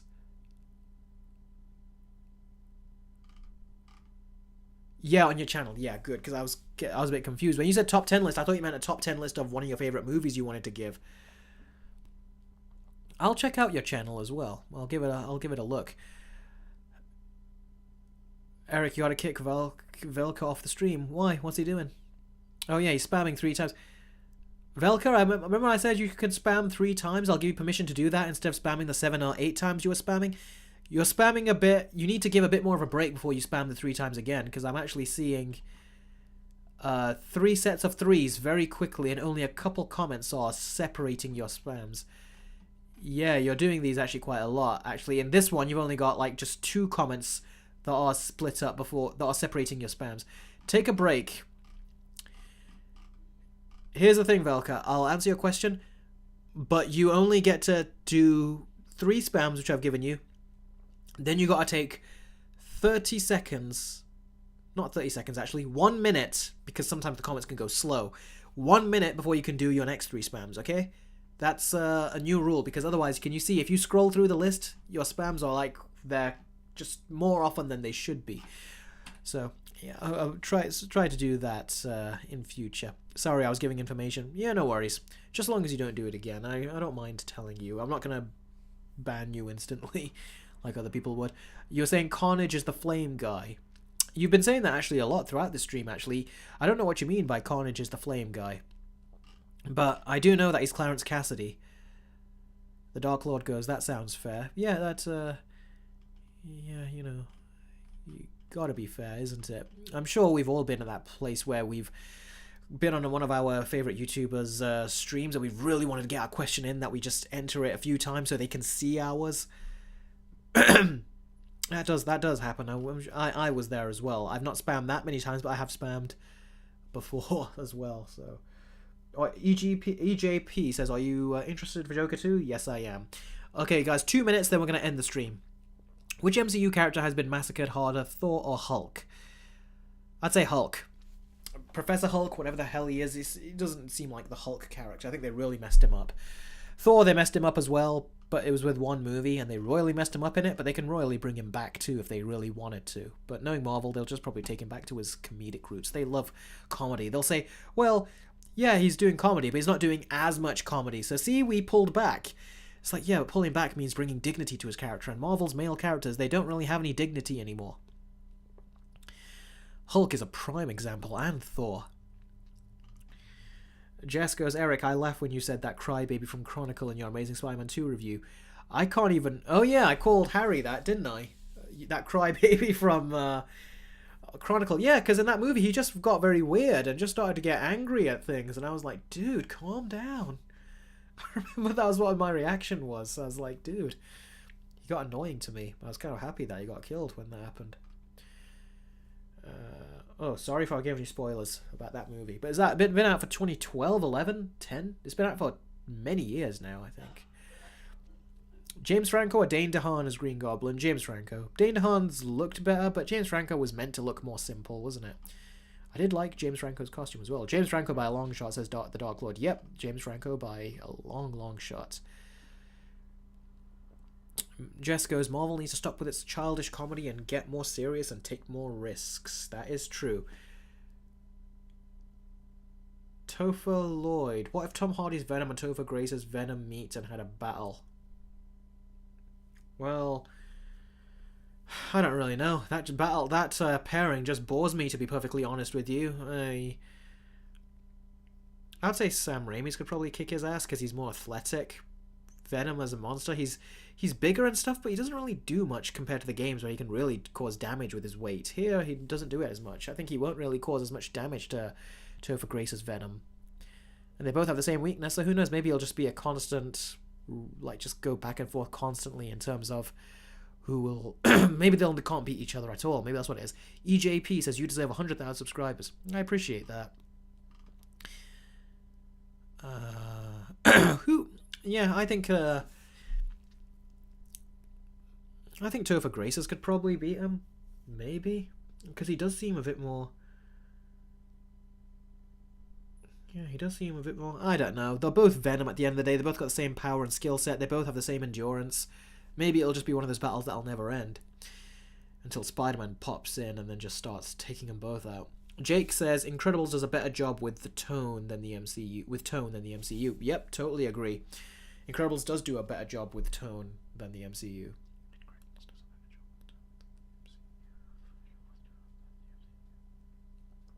Even the Dark Lord agrees with you. Alright guys, that is my stream. For those of you that have not been able to see all of it, I would recommend you go back and look especially at my points of Scream 5 and Scream 6 when I talk about Melissa Barerra's firing. I go into it more than any other YouTuber I think has, in the movie scene at least on YouTube. And I drop what I think are some hard truths. And stuff that they normally don't like when you say, but I said it anyway because it is truth. It is the truth. And the whole world is they've basically scared people into not saying this stuff. They made it feel like it's taboo to criticize Israel, but it really isn't. There is no one that is above criticism, and with the stuff they're doing, it is basically just like maniacal, disgusting, murderous acts. They are committing war crimes, and these are all things that they should be held accountable for, but they think they clearly can get away with, so we should not let them get away with it, basically. So I said what I believe it is, because that is true. So guys, hope you enjoyed the stream. This was a 2-hour and 40-minute stream we're approaching. Jake, thank you very much for the super chats. Everyone else, also, thank you very much for the super chats. I really do appreciate it. You guys really are amazing. You helped me get going as a content creator. If it wasn't for you, I wouldn't be able to make a living doing this, but you guys are just making it happen so much quicker, so much closer. And honestly, it just makes me feel even closer to you guys, the fact that you're willing to put money into this kind of stuff. Adam Grunther says, hey, sorry I'm late. I was literally just about to end the stream, but you've earned it 10 more minutes. Everyone, it's because of Adam Grunther that I'm going to be here for longer. He's earned 10 more minutes for the stream. It's funny, Adam, it's like you've actually become, I've mentioned you, and I've said that you're a constant viewer. Some people were even saying that, has Adam Grunther shown up yet? Hey, Eric, it's your buddy Adam. See? They recognize you. So good to see you here. You missed a big conversation. I went in quite hard on the whole firing of Melissa Barerra, and then how Jenna Ortega left because of how they fired her. The Dark Lord says that they're so glad you made it. I'm very glad you made it too. See, loyal viewers, long-time viewers like yourself, I always talk about in the highest regard when you're not around. And even when you are around as well. So, well, look at that, Adam. You've really gotten like a little reputation here, haven't you? Batman's Gamer, they're scared to lose their jobs when plenty of actors have money to set them for generations. I would take the ballsy move and call them out. Heck, I might just call them out any way I can anyways. Exactly. It's like that's exactly what I said in my part of the stream when I was talking about this, is that they've got money that can last them for several lifetimes. But they like to live in that corrupt Hollywood sort of like environment. And for all the talks they talk about how minorities are so important, when push comes to shove, they'll only speak up about them, about the causes, if Hollywood, their overlords, give them the go-ahead. If they don't give them the go-ahead, they won't talk about it. So there you go. They've basically said that we are not going to support something if Hollywood doesn't allow us to. Our careers come first before the cause. And it's like I said, Ricky Gervais was right when he goes that you are in no position to lecture the rest of the world. And then he goes, come up here, accept your little award, thank your agent, and F off. It was very true. But Melissa Barerra and Jenna Ortega as well have credibility. They really do have. They've got a ton of credibility from me, and I just give them a lot of points for that. More so than the rest of the whole industry. Anyway, let's see. Adam Grunther, have you been asking any questions? Did I like the casting? I did. But it is very much a wait-and-see situation, because I've not seen... Nicholas Hoult in a movie where he's played a villain, like a straight-up villain. He might have one out there, but I've not seen it, so it is very much wait and see. But it really also comes down to what version of Lex Luthor they want him to play, because Jesse Eisenberg was a great actor, but the version of Lex Luthor they wanted him to play was a crap version. To me, it was very much like they were telling him to play Johnny Depp's Willy Wonka with all the tics and stuff and the weird mannerisms he was having. They didn't even feel like tics. They were just weird mannerisms, like weird for the sake of being weird. That's what it was. But I do like the casting. I like the casting as well of Jimmy Olsen. And I said I've not seen him in anything, but just the look of his face, the freckles and everything, it's like that is a Jimmy Olsen right there. So I like the casting. But I did say that I hope James Gunn does not make this movie a Guardians movie, because I said at first I was like, with Superman, there's no way making it a Guardians movie. How could he make it a Guardians movie? But then he started casting a ton of other superheroes, and I was like, oh, that's how he's going to make it a Guardians movie. I hope he doesn't do that, because he does have that. That's the one pattern with him. He has the Guardians of the Galaxy movies, he had the Suicide Squad, and he even had Peacemaker. He turns them all into group riffing movies where the characters all have like these arguments with each other. They grow as well, but there's a lot of jokes going on between them. And with Superman, I was like, there's no way he can do that with a few characters in there, but now he's put in a lot of characters, and now he can. So I hope it's not a Guardians film. Adam Grunther goes, I'm open to Nicholas Hoult. The menu showed he can play a villain. In the menu, he wasn't really a villain as much as he was just like this pompous, artsy kind of like little prick is what he was. But that did show range. I did say that. I did say the menu showed range. It showed how he could go from like being just a normal character to then being a weird character to then being an aggressive character to then being someone that you hate, then being into someone that you feel sorry for, then being someone you can just say, nah, screw him, I forget about him, I don't care anymore. He's got range, so that's for sure. And the poor guy has been denied so many roles. It's great to see him finally win one. He lost. He was in the final two between Robert Pattinson to get the Batman role. It was him and Robert Pattinson to get the Batman role. He didn't get that. He didn't get the Superman role in Superman Legacy. He didn't get Lex Luthor role. It was going to be some other guys. But then somehow he ended up getting the Lex Luthor role again. I don't even know how that happened, but it's great that he has. I look forward to his version. Topher Lloyd, Stranger Things or Monster House? Monster House, of course. That's a classic, that is. From my childhood. Plus, I can watch it now and I can enjoy it. I can watch it and I can enjoy it, as opposed to Stranger Things, which has Noah Schnapp in there, who's just him. I can't stand him. Man, Adam, I'm scrolling through his comments. You still are very popular. Adam, how long have you been with Eric and supporting him? As long as I can remember. Fingers crossed Superman doesn't let Jimmy Olsen die. Yeah, that was silly, wasn't it, from Batman vs. Superman? But even before Batman vs. Superman, they gender swapped him. They had a Jenny Olsen there, didn't they? So weird. Orangutan is back. That's great, because I was about to end the stream, but then Adam Grunther showed up, and he's got 10 more minutes out of the stream. Did I watch Renfield? Yes, I did. He was very good in Renfield. The rest of the movie around Renfield, when it was about Dracula, Nicolas Cage's Dracula, and Nicholas Hoult, the movie was great. Phenomenal, even, especially when Dracula showed up in Nicholas Holt's house, in Igor's house, and it's like, how'd you get in? At first he's thinking in his head, how'd you get in here? I didn't give you an invitation. But then his doormat says, come on in. And that was all he needed as an invitation. That was so funny. And Nicolas Cage was so funny in that. The rest of the police subplot and stuff was just so meh, like just boring generic stuff, straight to DVD stuff, which brought the movie down for me, I gotta say. Adam Grunther, since 2018. Has it been since 2018? Feels like it's been longer, but yeah, 5 years. That has been a long time. And yeah, one of the... Adam Grunther has been one of my all-time supporters on Patreon, on YouTube, on these live chats, super chats, on just when I've been making videos, even things that he does not agree with me on, he's still come back. Boomerang Adam always comes back. But yeah, that's one of the reasons I'm glad I've got such a great audience here on YouTube. They never, like I said, we've got such a respectable community here. So if I could just make a living out of YouTube, I'm still trying to grow my channel, but if I can make a living just with you guys alone, to me, that would just be the most perfect, intimate group of people on my channel, which I would just be happy to like entertain with videos over and over again. Mad for Song 01. Regardless of Jonathan Major's court case outcome, Kang is a failed villain and probably deserves getting canned. Yeah, he does, because no one's into him. My parents didn't like him either, and you know, my parents are the very definition of normies when it comes to watching movies, and if they don't like something or they don't latch onto something, then I know that there's a very strong chance the rest of the general audience hasn't latched onto him either. And they loved Thanos. They did not like Kang, and that seems to be the consensus for most general audiences. Adam Grunther goes, by the way, loved the Invincible reaction. Oh, that's great. I'm glad you liked it.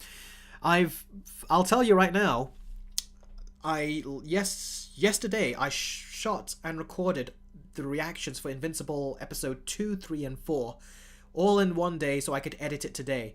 But things got very busy. I had to prep for this live stream. I had to do a bit of work on the Spider-Man versus video script.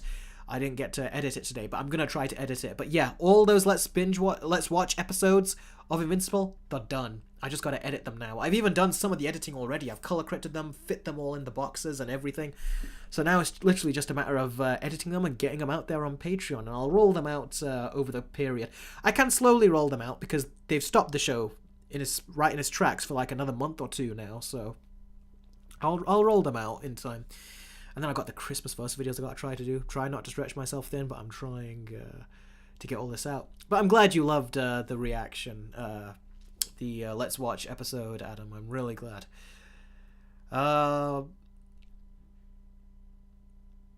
Oh, the Dark Lord says, I think I was here full time around the Black Widow final trailer review. That's interesting. That was also a long time ago.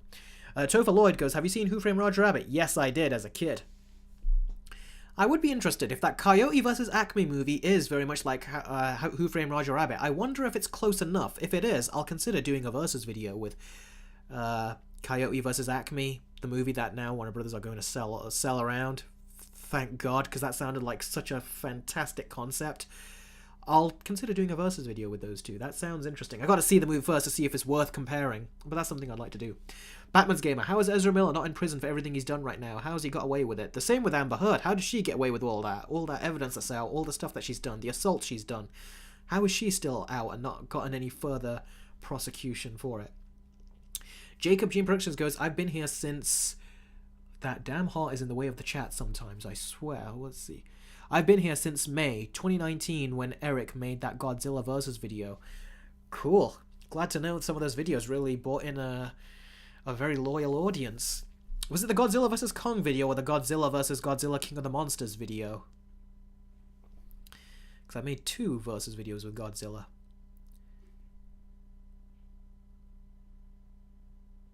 Yeah, Batman's Gamer agrees with what I said about Ezra Miller and Amber Heard. Adam Grunther, if you got any more questions, lay them out, because that's why I've extended this stream. And I'll answer them.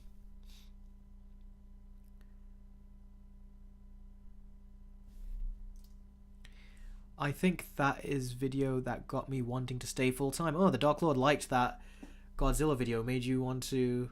That got you wanting to stay full-time. Great, that's great. Godzilla vs. King of the Monsters. Ah, that's the one. Yeah, I liked that video. I liked when I made that. I was like, I actually really liked the music I put in and everything. Orangutan, I've been here since January 2019. This is fun, hearing all you guys say how long you've been here for. Jake goes, Warner Brothers is apparently being investigated for their bad management, so I hear could be just a rumor. That's not a rumor. What it actually was it some governor? When basically Warner Brothers were going to cancel Coyote versus, like, just for a tax write-off, they were going to cancel, what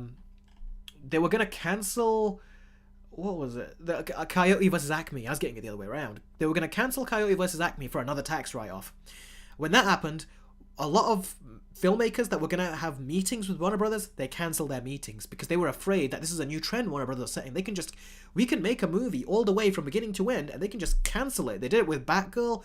They also did it with a couple other movies like Scoob or something. And they've also done it now with Coyote vs. Acme, a movie that has been getting like test review scores in the 90s, which movies like The Conjuring have gotten and other big movies. So they're like, this is a movie that's great. This is the whole point of cinema. But they just wanted to do a $30 million tax write-off for it, even though the movie cost $70 million.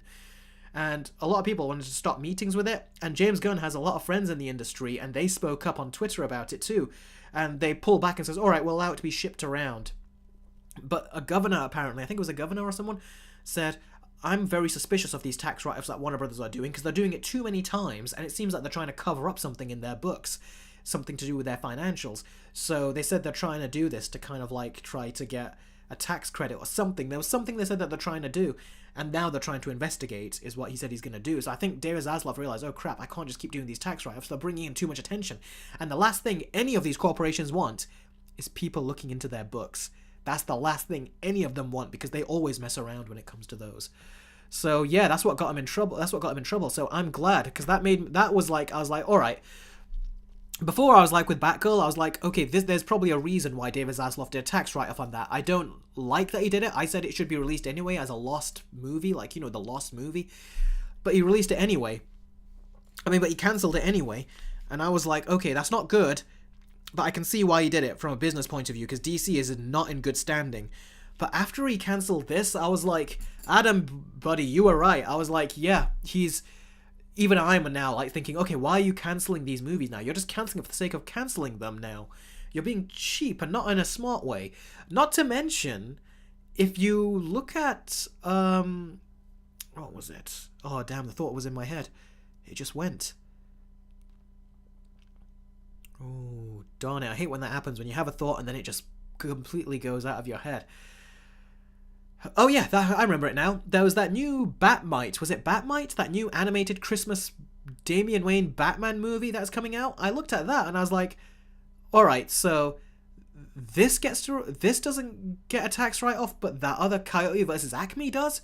If you had to give one of them a tax write-off, it would be this crappy-looking Batman animated movie. It's like, that should have gotten the tax write-off, but it didn't. It's so ridiculous.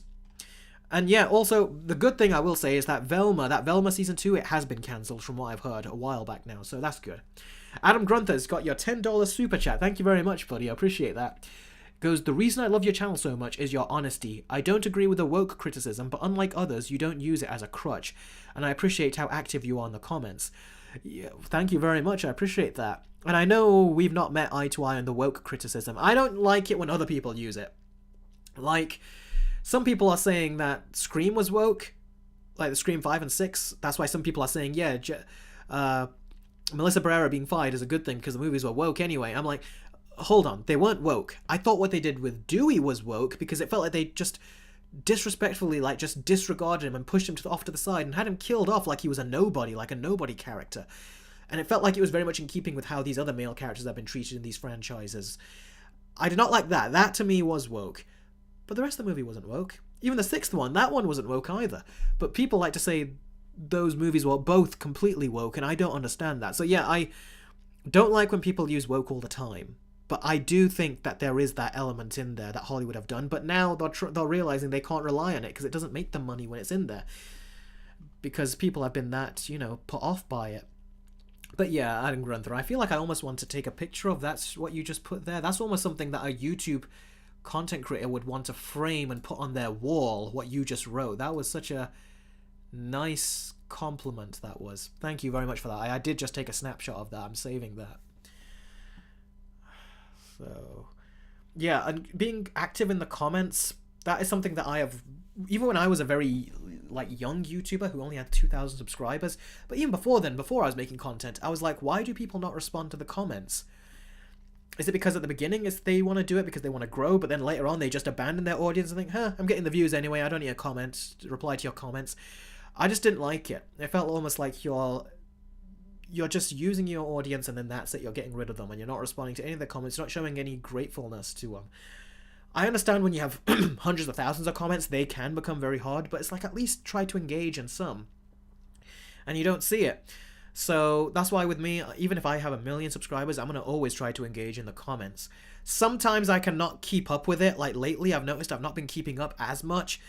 And that's because I've just got a lot of videos to work on. I've got videos to work on. I've got a Christmas versus video that I'm going to try to work on. I've got the Spider-Man game versus video to work on. I've even got questions people ask me on Patreon and Instagram. So if anything, I don't just have YouTube comments to answer anymore. I now have Instagram comments. I now have Patreon comments.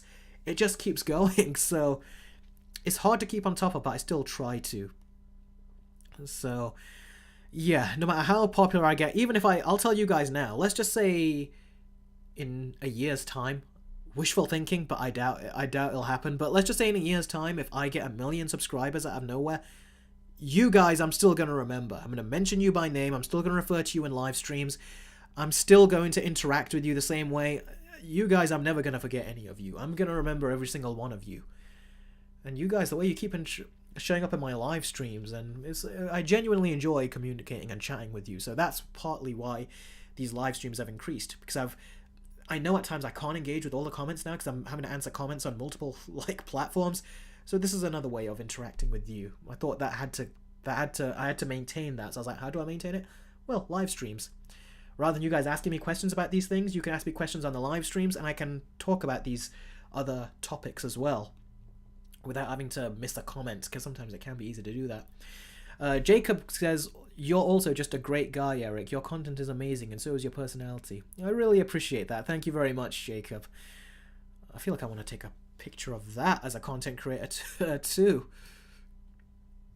Oh, Jess goes, Eric, I was introduced... let me read that in a second. Let me just take a picture of all this. There we go. Jess goes, Eric, I was introduced to you when I saw your Justice League vs. Snyder cut back in 2021. Yeah, that was a video, got over 1 million views. That was another one of my big videos, which I enjoyed making. So yeah, I suspected that, because you always talk a lot about Zack Snyder videos and Justice Leagues and all that kind of stuff. I was like, okay, I think I kind of gathered. I was like, did I get this viewer from my Snyder cut versus video? And it turns out that one was right. I was right on the money with that one. Arturo goes, I don't get it. They cancelled the Scoob sequel and gave Velma more episodes. Yeah, they did. But from what I hear, they did cancel Velma, though, too. So season 2 looks like it's not going to happen. That's something I wish I could have covered. I wanted to do a fake IMDb reviews with Velma, but I never got around to it. Adam Grunther goes, Zaslav cancelled all of these movies out of greed. There's no noble intention behind it. No, there isn't. I thought there was. I thought there was some kind of strategic plan, because we all knew DC was not in a good place and new management was there. So a lot of people were saying, oh, they're going to just cancel all of them. And I was thinking they probably were just going to cancel all of them. Some people are saying that they could potentially even cancel The Flash at the time and even Aquaman. So I was thinking, okay, if he wants to cancel the HBO streaming movie, fair enough. I thought that was his attempt at trying to clean stuff up, because he did come across like a Superman fan. But because he was pushing for a Superman movie to be made, whereas the previous execs were trying to not get it made and say instead, let's make a Supergirl movie, even though they didn't.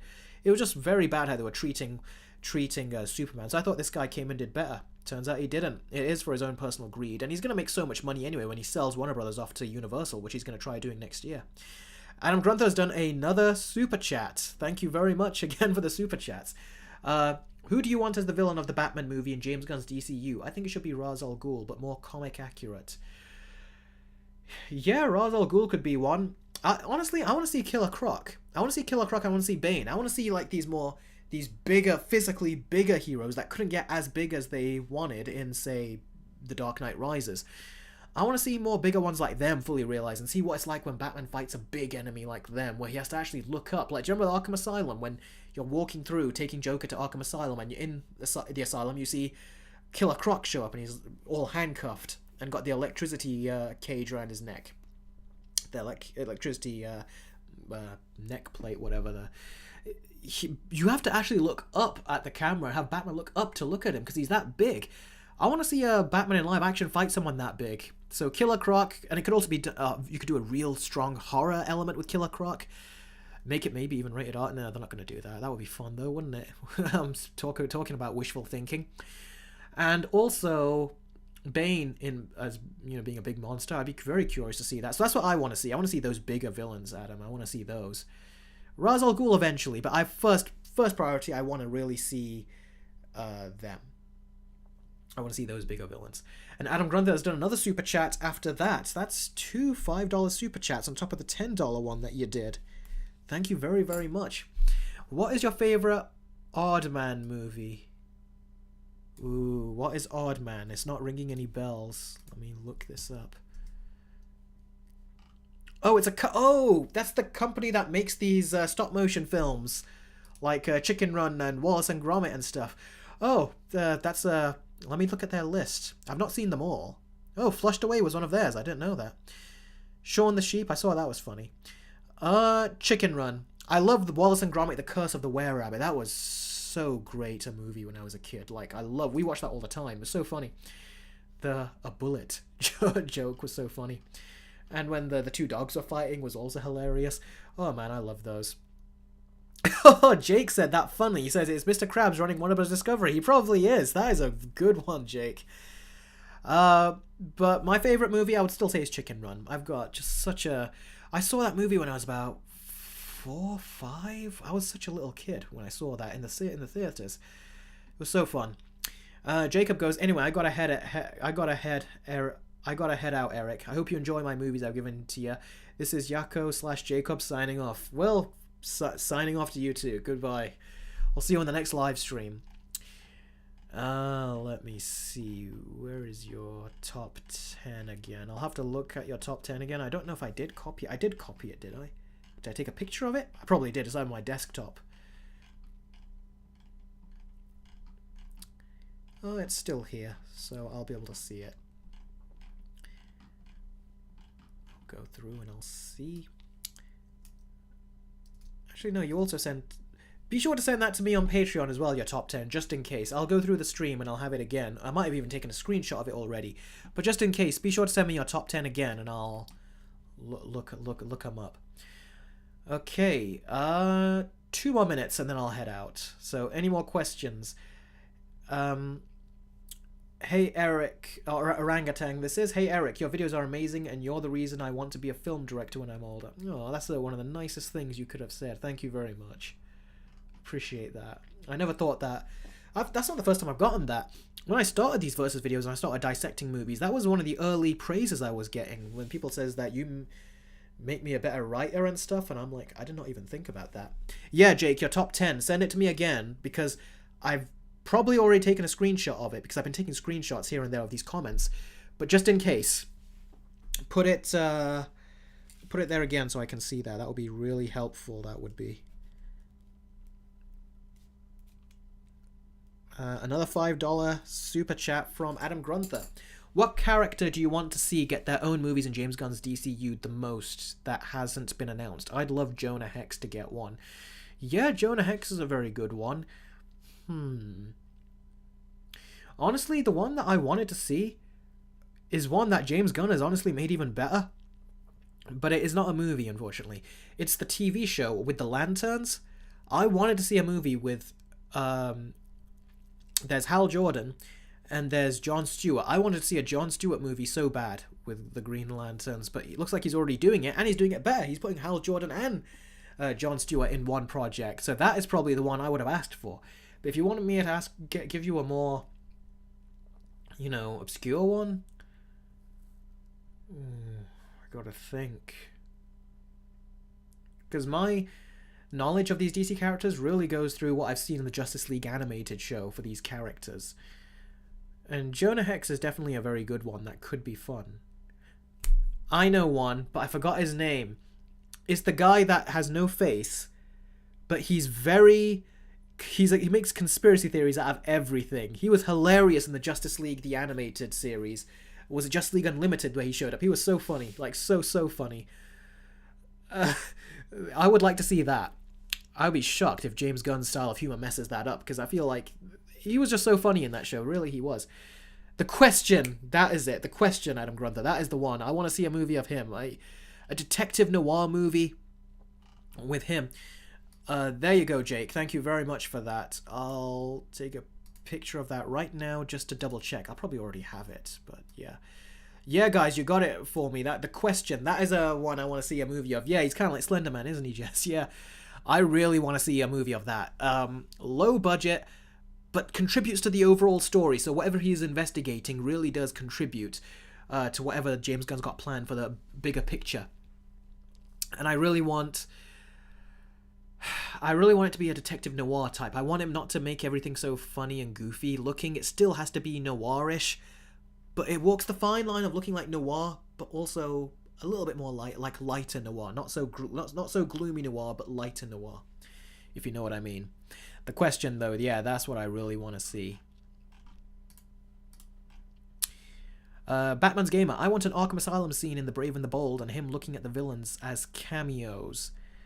I want to see Scarecrow, Poison Ivy, Bane, Killer Croc, Joker, Quinn, who will play Robin in Batman. Yeah, that would be cool, but at the same time, I don't want them to force that in, because that could be looked at as cheap. Yeah, him and Huntress, that was who I was thinking of. Yeah, I want him to be a couple with her, because they were a very charming couple, especially how he liked her. Remember at one point she's trying to play a dirty game with him, so she goes, "So what are you wearing?" And then he goes, "A trench coat and a hat and some jeans." And then she goes, "You're really bad at this." Like, those two were adorable. That was funny. That was hilarious. Even when he just says something so simple like, because I really like you. I was like, you're having me say this about a guy who's a crazy conspiracy theorist, has got no face, but you made me say that was cute, because that actually was cute the way he said that. And then, yeah, they were a very sweet couple. Very good couple. That was yeah, I hope they don't say, well, look, he's gay now, or just doing diversity for the sake of diversity, because that would make me mad, because they were a very good couple. Another from Adam Grunther, another super chat. Rian Johnson should direct a Question movie. Say what you want about The Last Jedi, but he excels at mystery movies. Yeah, I do like... In fact, my dad for the first time watched Glass Onion yesterday, and I watched it with him. I do like his movies. They're very good when he's not doing Star Wars. But my question is that he's not very good when it comes to commercial movies. I feel like he really needs to be guided with that, because he likes to, I don't know why when it comes to characters like this, he likes to mess around. And I didn't really like his love story romance. I didn't like his love story romance that he did with Finn and Rose in The Last Jedi. He's not been very good. I didn't like the Kylo Ren and Rey thing. I'm sorry, I'm not one of those Reylo people. I just really thought it was stupid. But so yeah, I really hope he could do a good one, but I don't know. His jokes aren't that great either. That's another thing. He can be funny. I thought the first Knives Out was funny. The second one, it was also funny, but there were certain jokes that did not hit. I fear that. I want someone who, when they do the jokes, they all hit. Because Rian Johnson has certain jokes where they don't hit, but for some reason you can tell he just kept them in, left them in the edit, and I hope he doesn't do that. Adam Grunther also says, Batman's Gamer goes, that joke was so funny. Which joke? Was the one I mentioned.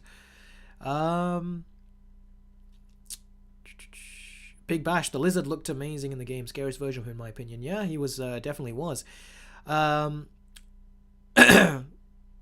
Want Kylo and Rey cousins? I can't even remember anymore, and I don't even want to think about it because I have to like recollect those movies.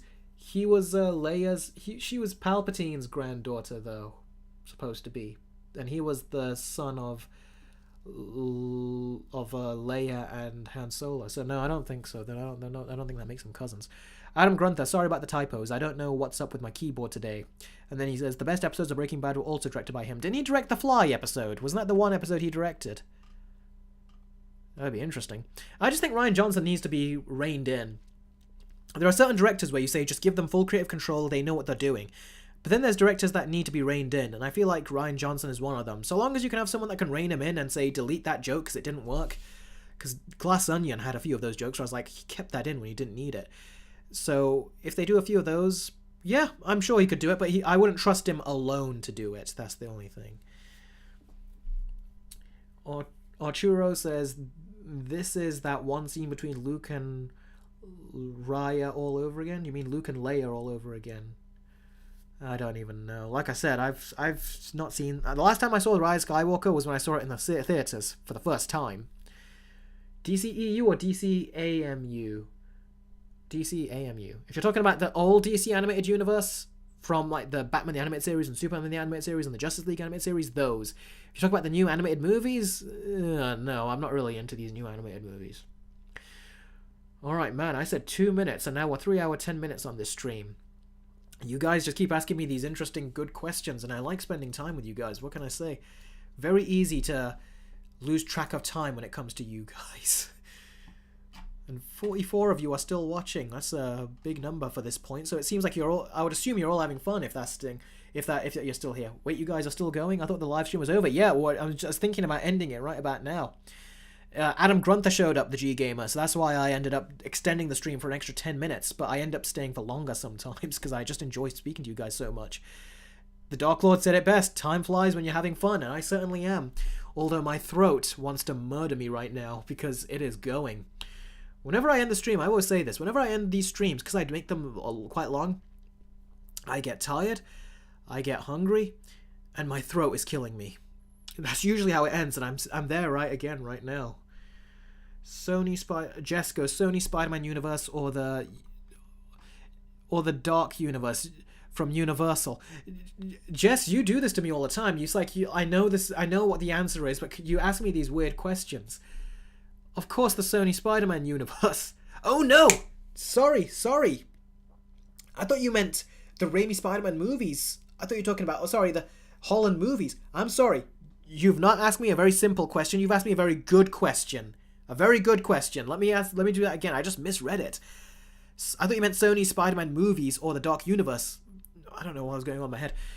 Sony Spider-Man universe or the Dark Universe from Universal. There you go. It's much better. You asked me a very good question. I don't even know how to answer it.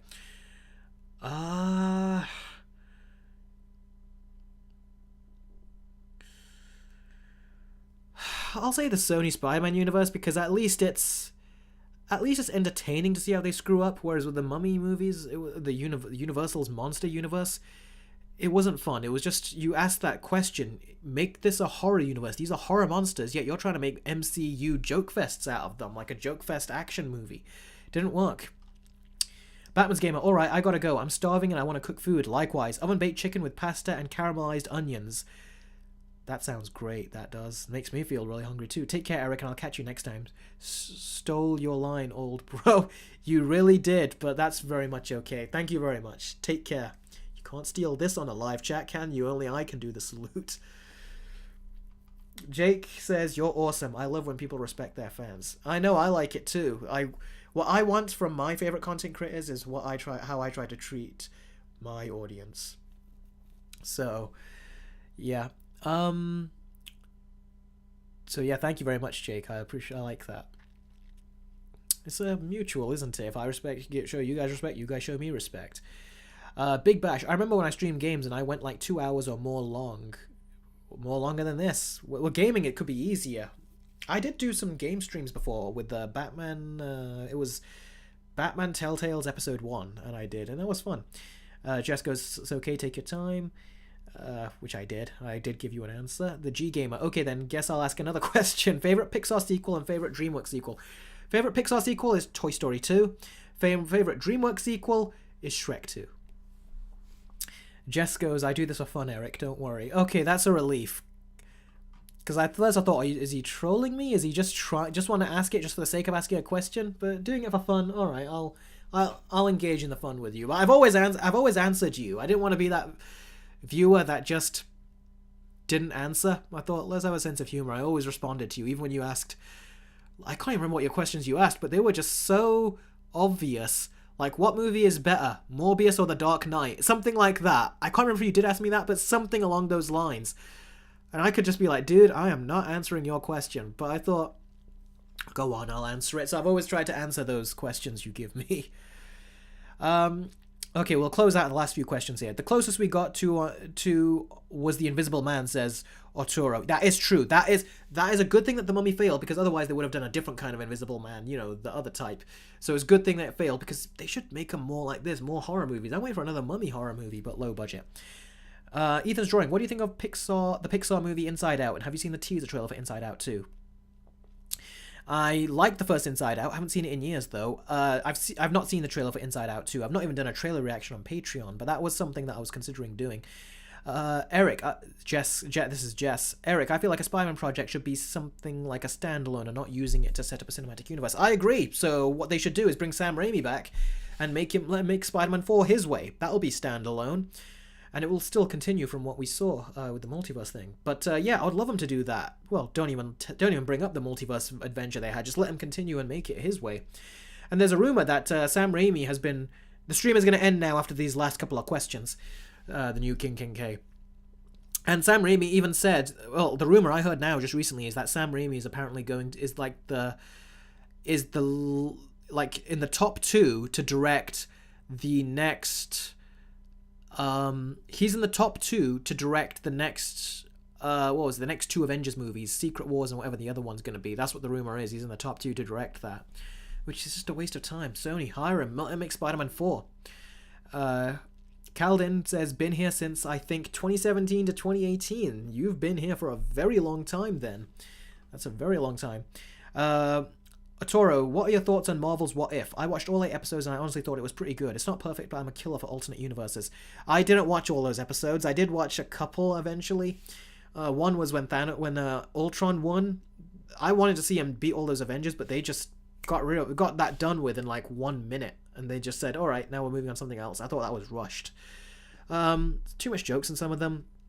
I want to see the Doctor Strange one, but I've not seen that. But I just really didn't like the What If ideas. And if you look at the leaked episodes that they've got for the names for the new season coming out next month, they don't seem very creative given what you could do with a concept like What If. Jess goes, especially Mark Webb should do the same. Yeah, he should do the same as well. Jess goes, Secret Wars and Kang Dynasty should be directed by the Russo brothers since the others directors quit. Yeah, it should be.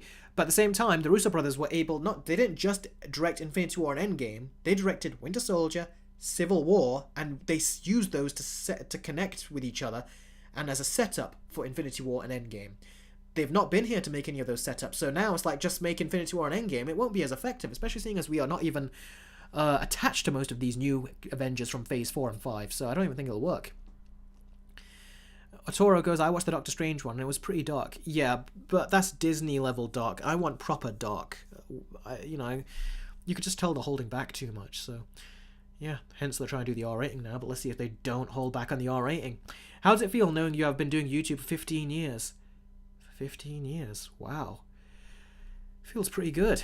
I feel very happy about it. I feel very good that I've got an audience that actually cares to listen to my opinions, an audience that I enjoy making content for. There is a little bit of sadness that I kind of thought that this would be successful, you know, much shorter time, but it's still not at the level that I need it to be considered proper full-time employment. You know, that is, if I'm being very honest with you guys about this, you know, that is the one shame that I'd say. I do wish that it kind of reached that level, because you still worry if you want to make this a living, but then you have people like you guys, like Jake. How much has he donated to me? Adam Grunther, how much has he? All of you guys, and supporting me on Patreon, supporting me on YouTube at all, like watching my stuff. The reason I'm still here is because of you guys. If you guys were not nice and I did not have a good audience, I would not have been able to do any of this. So I would not have wanted to continue either. So you guys were very nice to me. That's what I would say.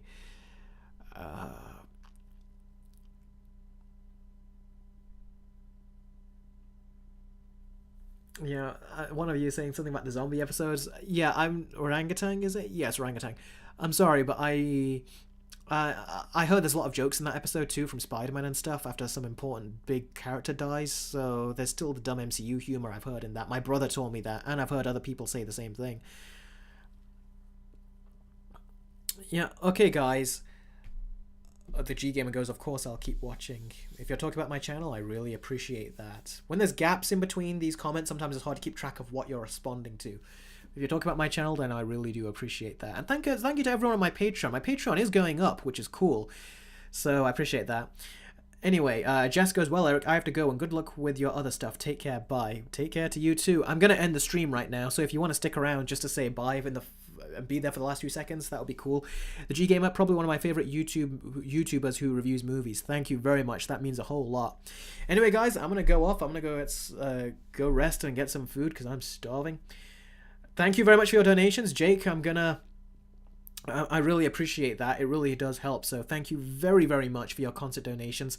Thanks to all of you for watching. Thanks to all of you for making this, quite frankly, a joy. The live streams, I did not think I would enjoy them as much as I have. But I really have because of you guys. So thank you very much to all of you. Thanks very much. And as always, I'll leave you right here on my Patreon screen because these are all the perks that are out there. Thanks very much for all of you that have already supported me, have been watching me for all this time. I really appreciate it. Thank you very much, and as Arturo says, until we meet again, I'll catch all of you very soon. Take care.